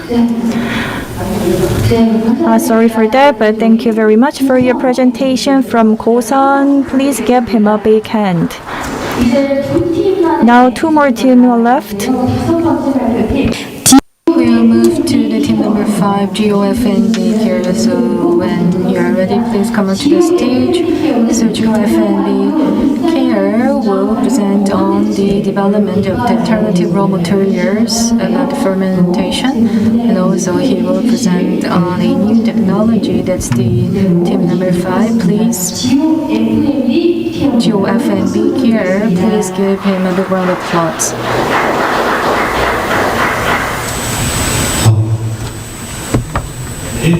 Hello, good afternoon. I am Nam Young-gyu from GOFNB.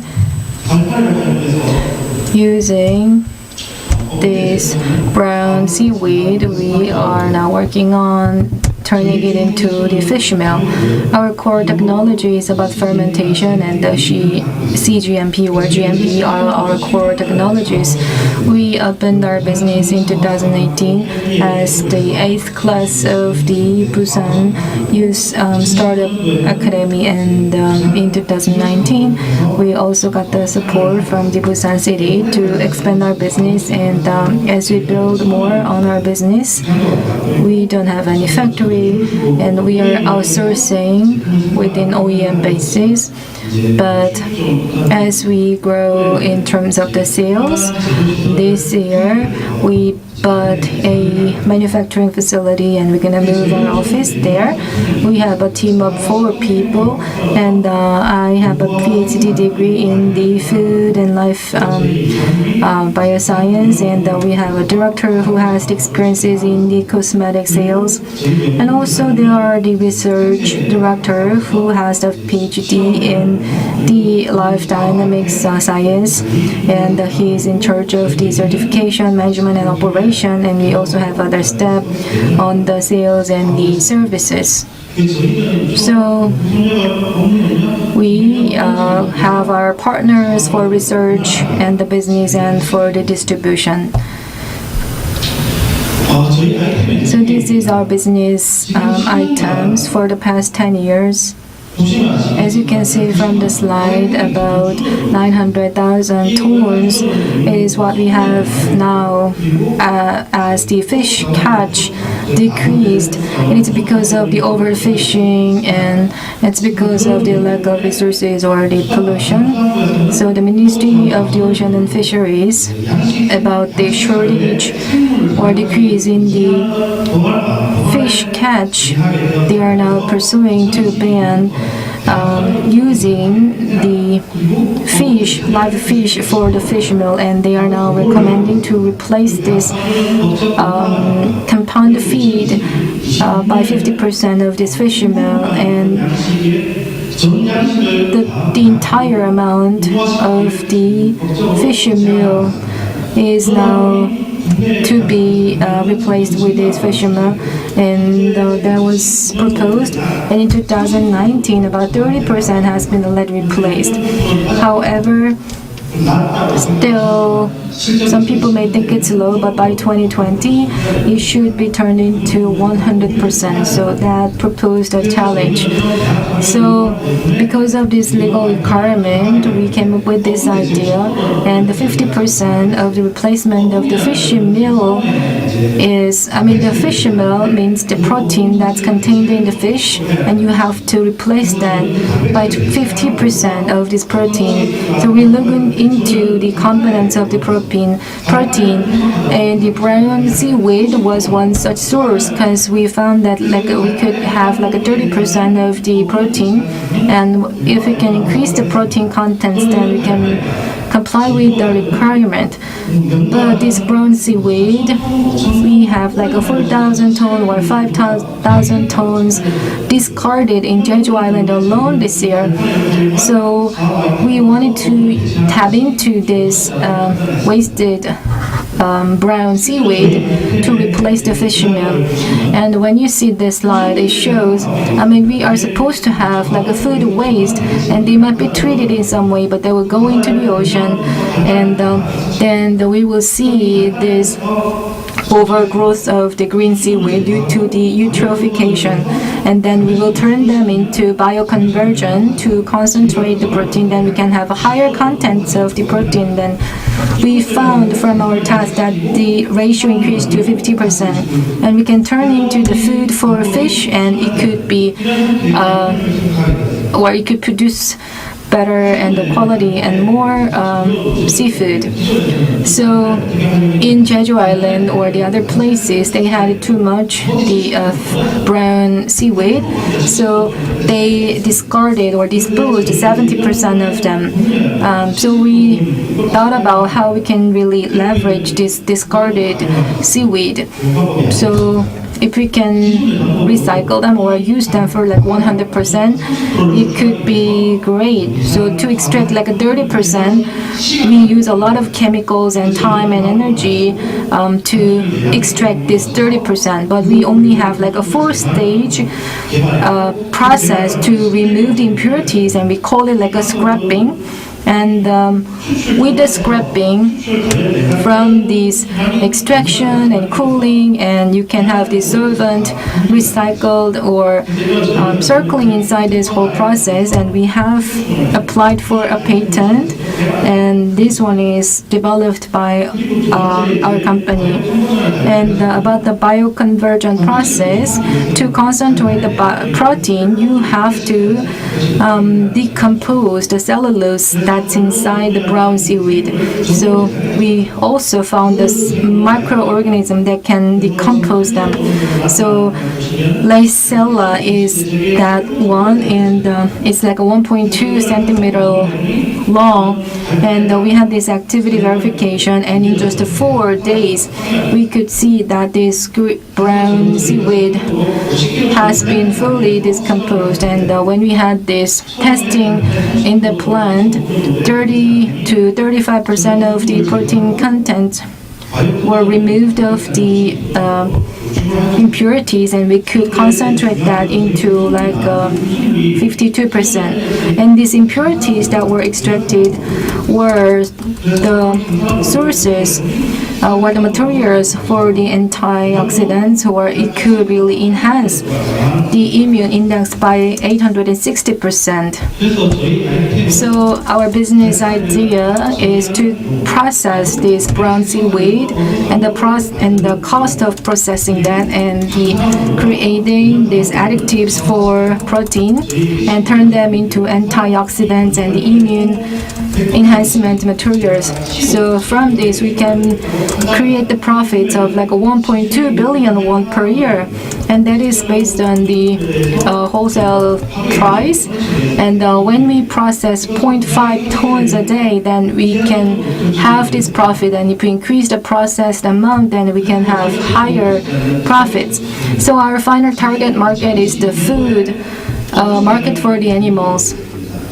So due to the legal requirement, this fish meal market will be opened up in a few years. So the feed compound market is about to reach 200 billion won.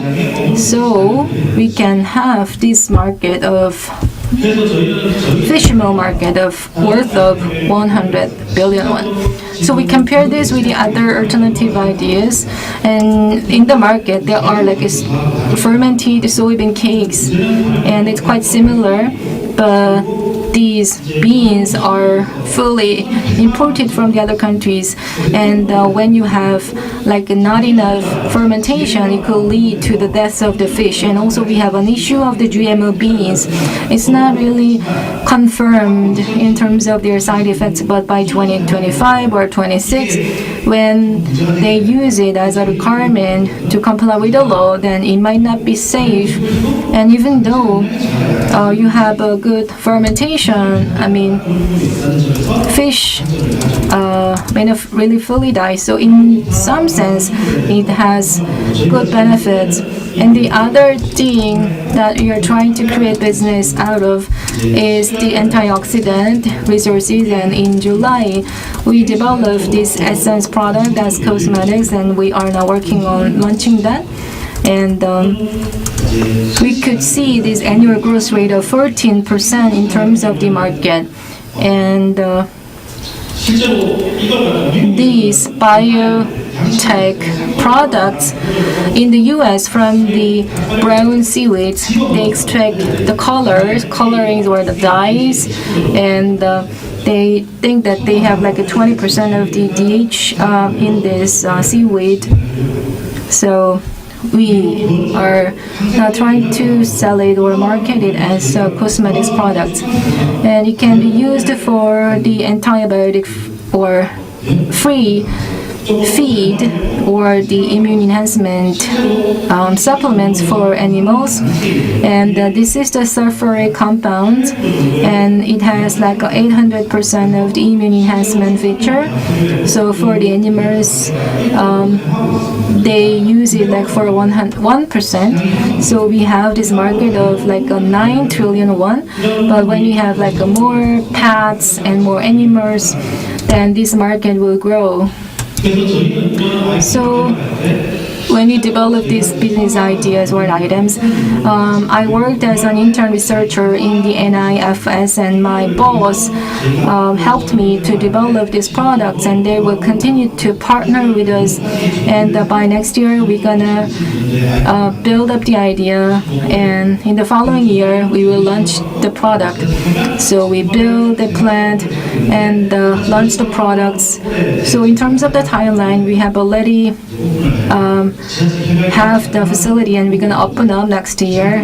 And in terms of working with the local governments, we are now talking to the Jeju or Kijang local governments, and verification and testing will be done in a few months, and the product launch will take about a year. And in terms of our business strategy, there's a legal requirement. There will be one focus idea, and the fishers of the aquaculture farms have their own recipes for the fish meal. They may add their own like additives to create their own formula, and we will provide them the samples, and they use the procurement website of the government, so we will also have a place in the procurement website. And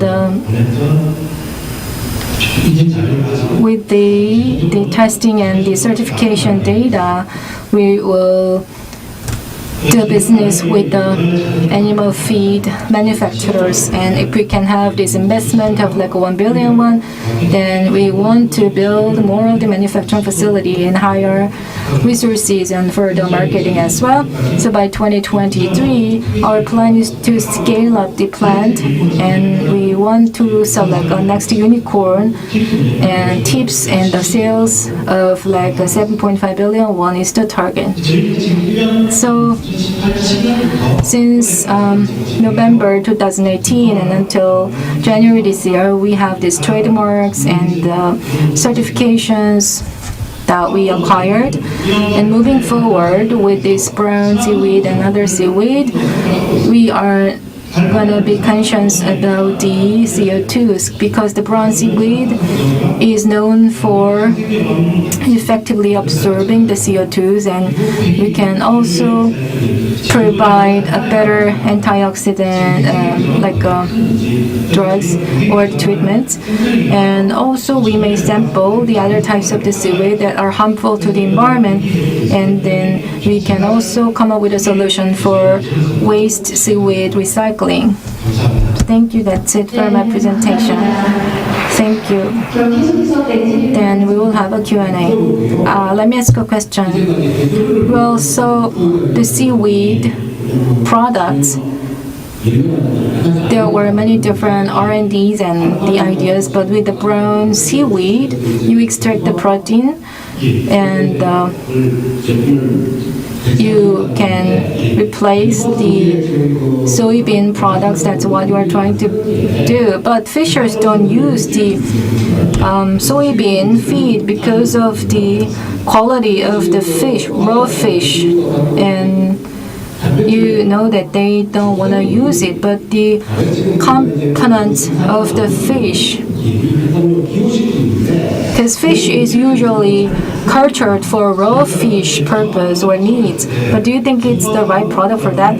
Well, the soybean protein and the brown seaweed protein, when you compare them, there's a methionine, which is another essential protein, and the soybean doesn't have that much. But for brown seaweed, it has a higher content, and we have this bioconversion process. So during this bioconversion process, we have other components or ingredients, and you can complement the other downsides. So we have like the protein compounds, which are kind of the remainings after the extraction. And when you go through this creep process, then you will have like 80% of the protein get taken out of it, and that's another different process. My second question is, well, I'm not sure about the production volume, but even though we have like too much brown seaweeds, and even some local governments are now doing some campaigns to remove them, but if this can become a good biomaterial, then the extracting them and collecting them and transporting them may become a cost on your business, and maybe that might not be cost competitive in terms of, or when you compare them to the soybeans that are imported from the other countries.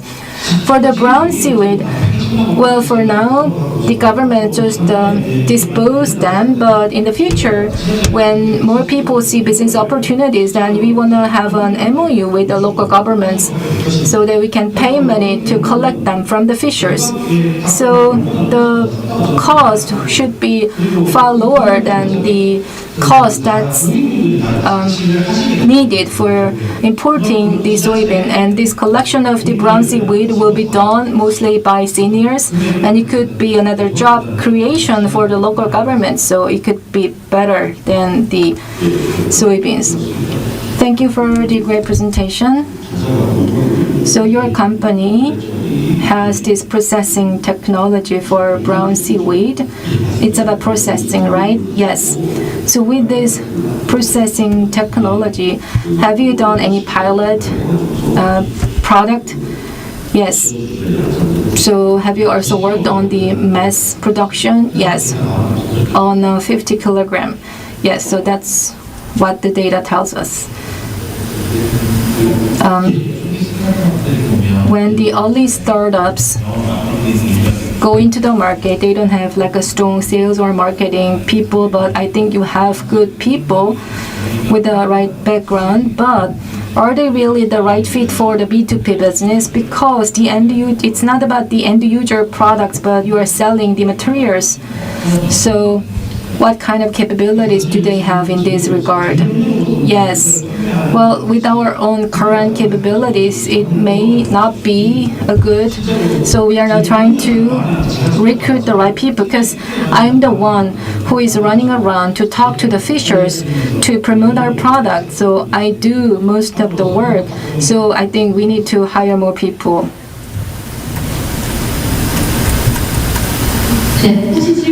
Any other questions? Okay, if no, that's going to be the end of this presentation. Thank you. 이제 저희 6팀 Now we completed a presentation of 5 teams, and we have a last team from Blue Coconut, Palm Argo. If you're ready, please come on the stage. Palm Argo unmanned marine observation device to solve the national marine data shortage. So I want to introduce once again Blue Coconut. Please come onto the stage. Give him a big hand. Good afternoon. I am Chugon, CEO of Blue Coconut. We introduced the unmanned marine observation equipment. This is a photo took in Marine and Science Center in Yeoudo, the storm Changmi. On the surface, you can see the water moved upside, and those waters temperature, if the temperature is high, it got energy from the storm and the storm became stronger. If the temperature is low, the strength of the storm could be lowered. So we need to measure the temperature of this water, but so far we only measured at the surface of the water. That's why the accuracy rate of rain is only 46%. In Korea, industry affected by the weather, like airline, is 52%. And since 1998 to 2007, the economic damages caused by wrong weather forecast recorded 51 trillion won. So economic damages might occur due to the wrong weather forecast. Those caused because of lack of infrastructure to observe a marine system, because those marine equipment is quite pricey, and 95% of marine equipment are imported overseas. So only, and 5% is only assembled. So there is no marine equipment only developed by Korean technology. This is a Palm Argo prototype. It achieved marine data according to the current. Left is the prototype of a Palm Argo, a buoyant control tank, and battery pack, and 3D printer structure. All the structures are manufactured by 3D printers and microcontroller, and we have a sensors above and a telecommunication module. And we dropped this prototype down to 45 meters down, and we got data about the temperature. So this is how Palm Argo works. So reduce the buoyant, and it went to the underwater and measured following the intermediate current, and increased the buoyant and move on to the surface, and measured the wave and send the data to the satellite and get an email, get a data through email. So existing marine observation was conducted on those spots. This is a photo I measured the CTD in Sokcho, and another one is, and I board on Onnuri board to observation.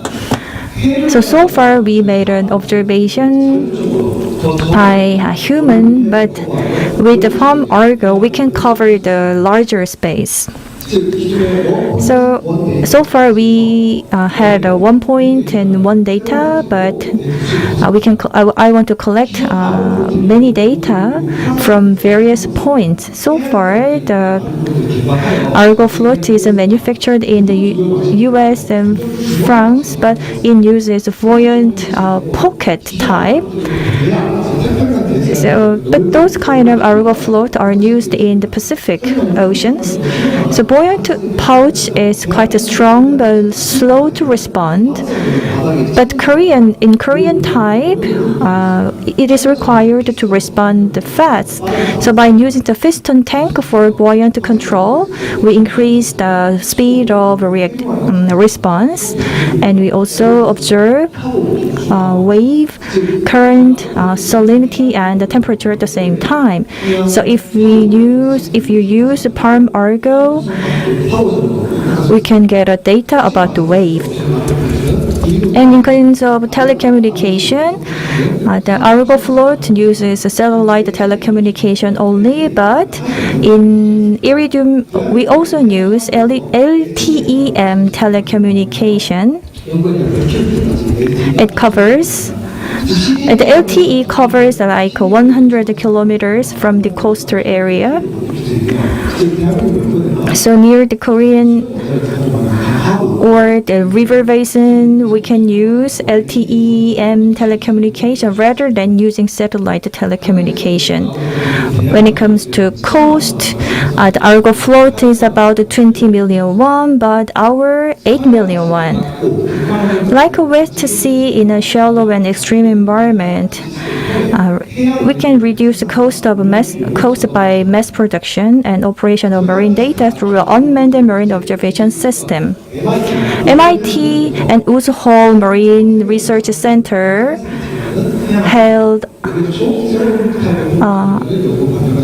developed a new type of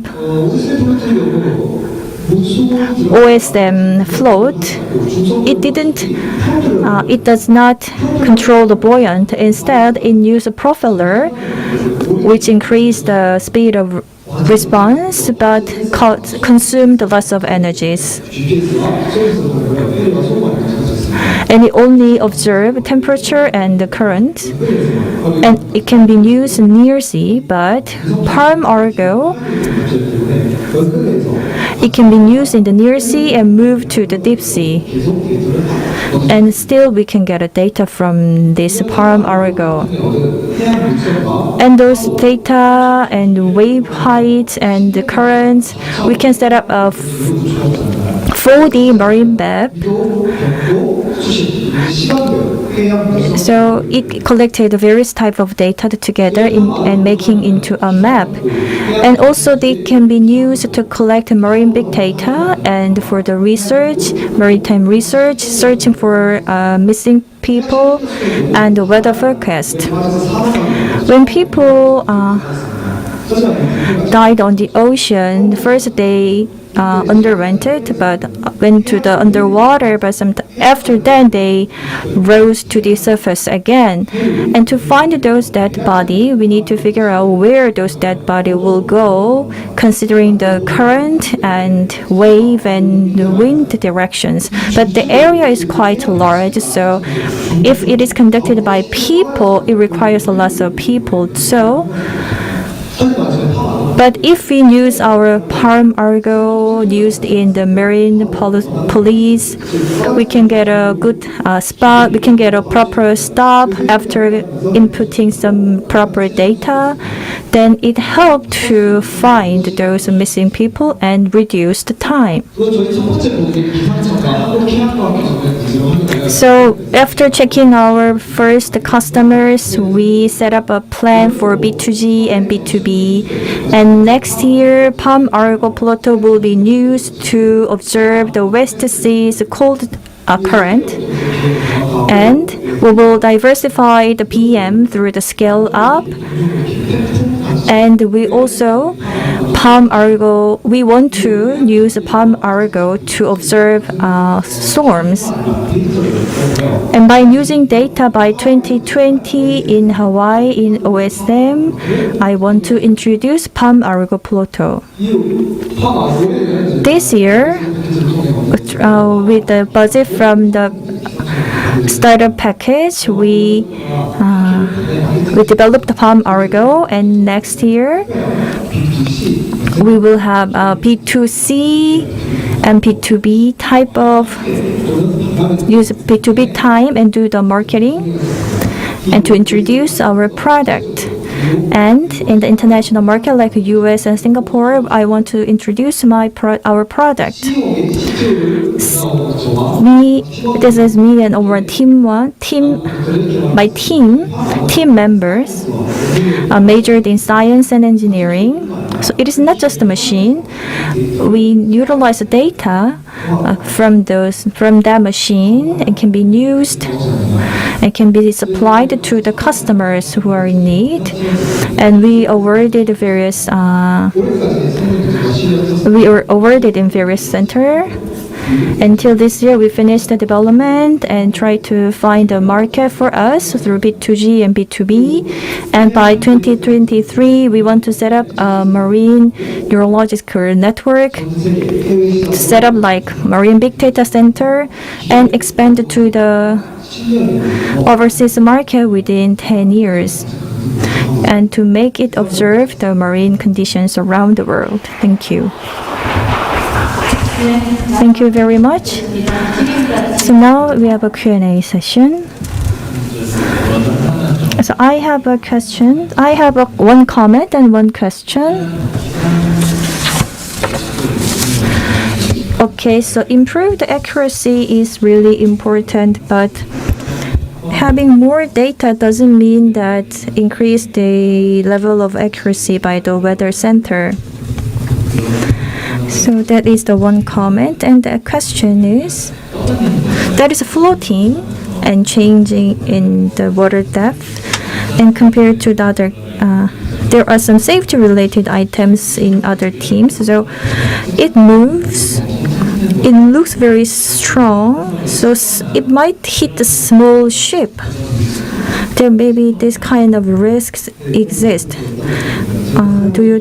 Because we use material aluminum, and it endured the 2,000 depth and about 1 meter, but it cannot damage the ship by hitting.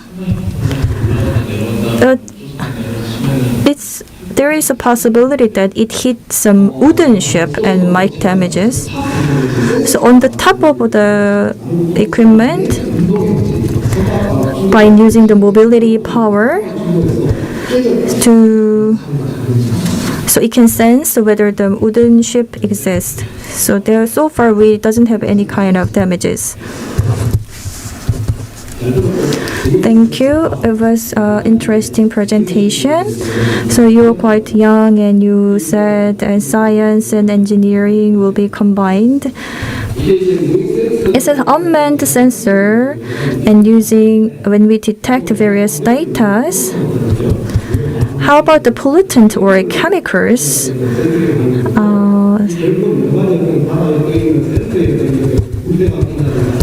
But there might be some maintenance issue. That's why we use ships to collect data because of those maintenance issues. So, in case of buoy censoring the data on the ocean, it's not managed by the nation. But of course, there's an example that observed by the NOAA in the U.S. But those data, if data could not be collected, actually those data will be useless. We cannot, even though we cover all areas of Korean Peninsula, but all the storms are not made near the Korean Peninsula. So that means that we need to cooperate with other countries' data center. You said that you make a 4D data map.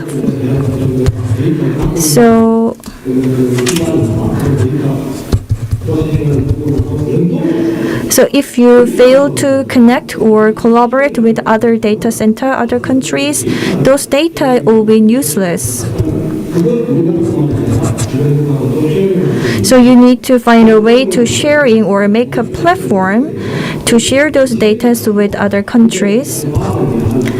So this is my advice for you, that aside of developing hardware, I hope you do some more research on software to make a further development. I have a question. The palm argo moves through the current, you said. So when we first dropped on the ocean, on the battery, when the battery out, how we can recover? We'll not recover it. We just let the palm argo floating on the oceans. The material is on aluminum. So when battery is out, it can went down to the floor of the ocean. And when we use the 3D printing, we are using a kind of eco-friendly plastic. It can be dissolved by the microorganism. Okay, if there is no question, we're gonna wrap up this presentation. Please give him a big hand. Thank you very much. So far, we have heard 6 teams presentation. So after this presentation and Q&A session, our judges already made some scores. So we're gonna find a winner after collecting those scores. So please stay in this room and take a rest for several minutes.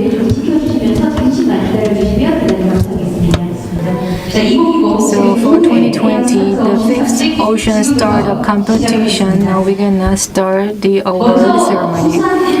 First, the award for the president of the Busan Daily. Now, let me introduce the awardee, the Secretary General of the KAMI from the Busan Daily, Mr. Baek Hyun-chung.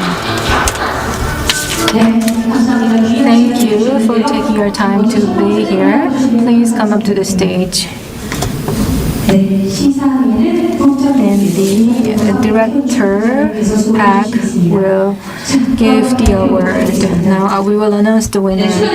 Congratulations, GOFNB CARE. Congratulations. He presented on the new technology of the biorecycling using his policy. GOFNB CARE will receive the award from the president of the Busan Daily. And for the fifth ocean startup, yes, we took a photo. And please stay on the stage, and we're gonna take a group photo in a few minutes. Thank you. Next is the award of the Busan Metropolitan Mayor, City Mayor, and Mr. Park will continue to give the award. And we're gonna invite the manager, Mr. Of the Busan Metropolitan City.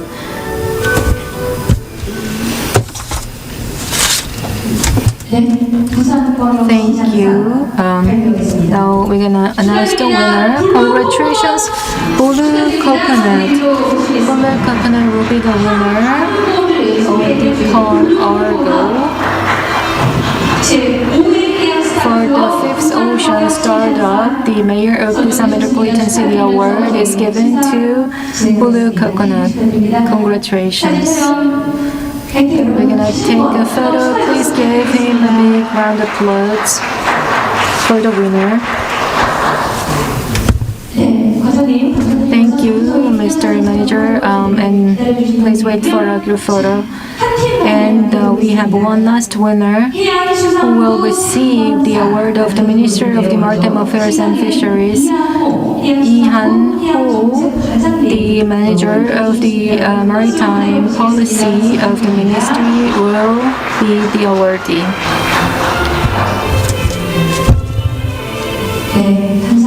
Thank you. So for the ocean startup, we are having this award ceremony, and we're gonna announce the last winner, and one team will win the award. Congratulations, Ho-sun is our winner. He presented on this great business opportunity with the self-generating buoy with innovative and creative contents. We're gonna invite him to the stage.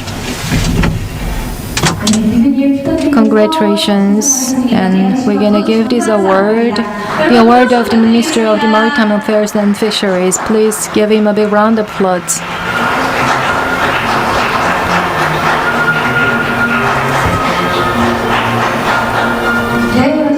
Congratulations.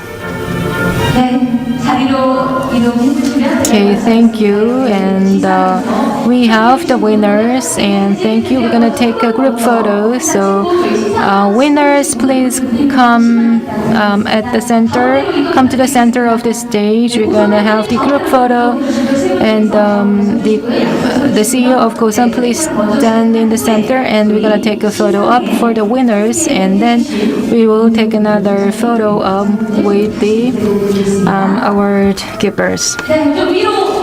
So please have a smile. And congratulations once again. And moving on, we will invite the guest who gave this award to take a group photo. And also, we also have all the judges. Please come up to the stage. We're gonna take a photo together. And for a long hours, they stayed and they gave great advice.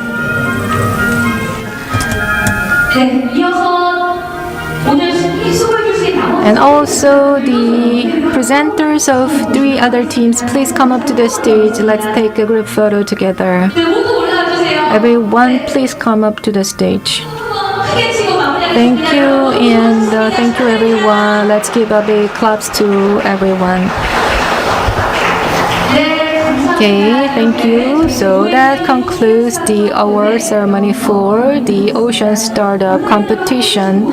And I'd like to thank everyone for joining us online. And we are having this hybrid conference or forum, online and offline. And many people could join us without any limitations of time and place. And congratulations once again. That concludes today's competition event. That was easy. Thank you very much.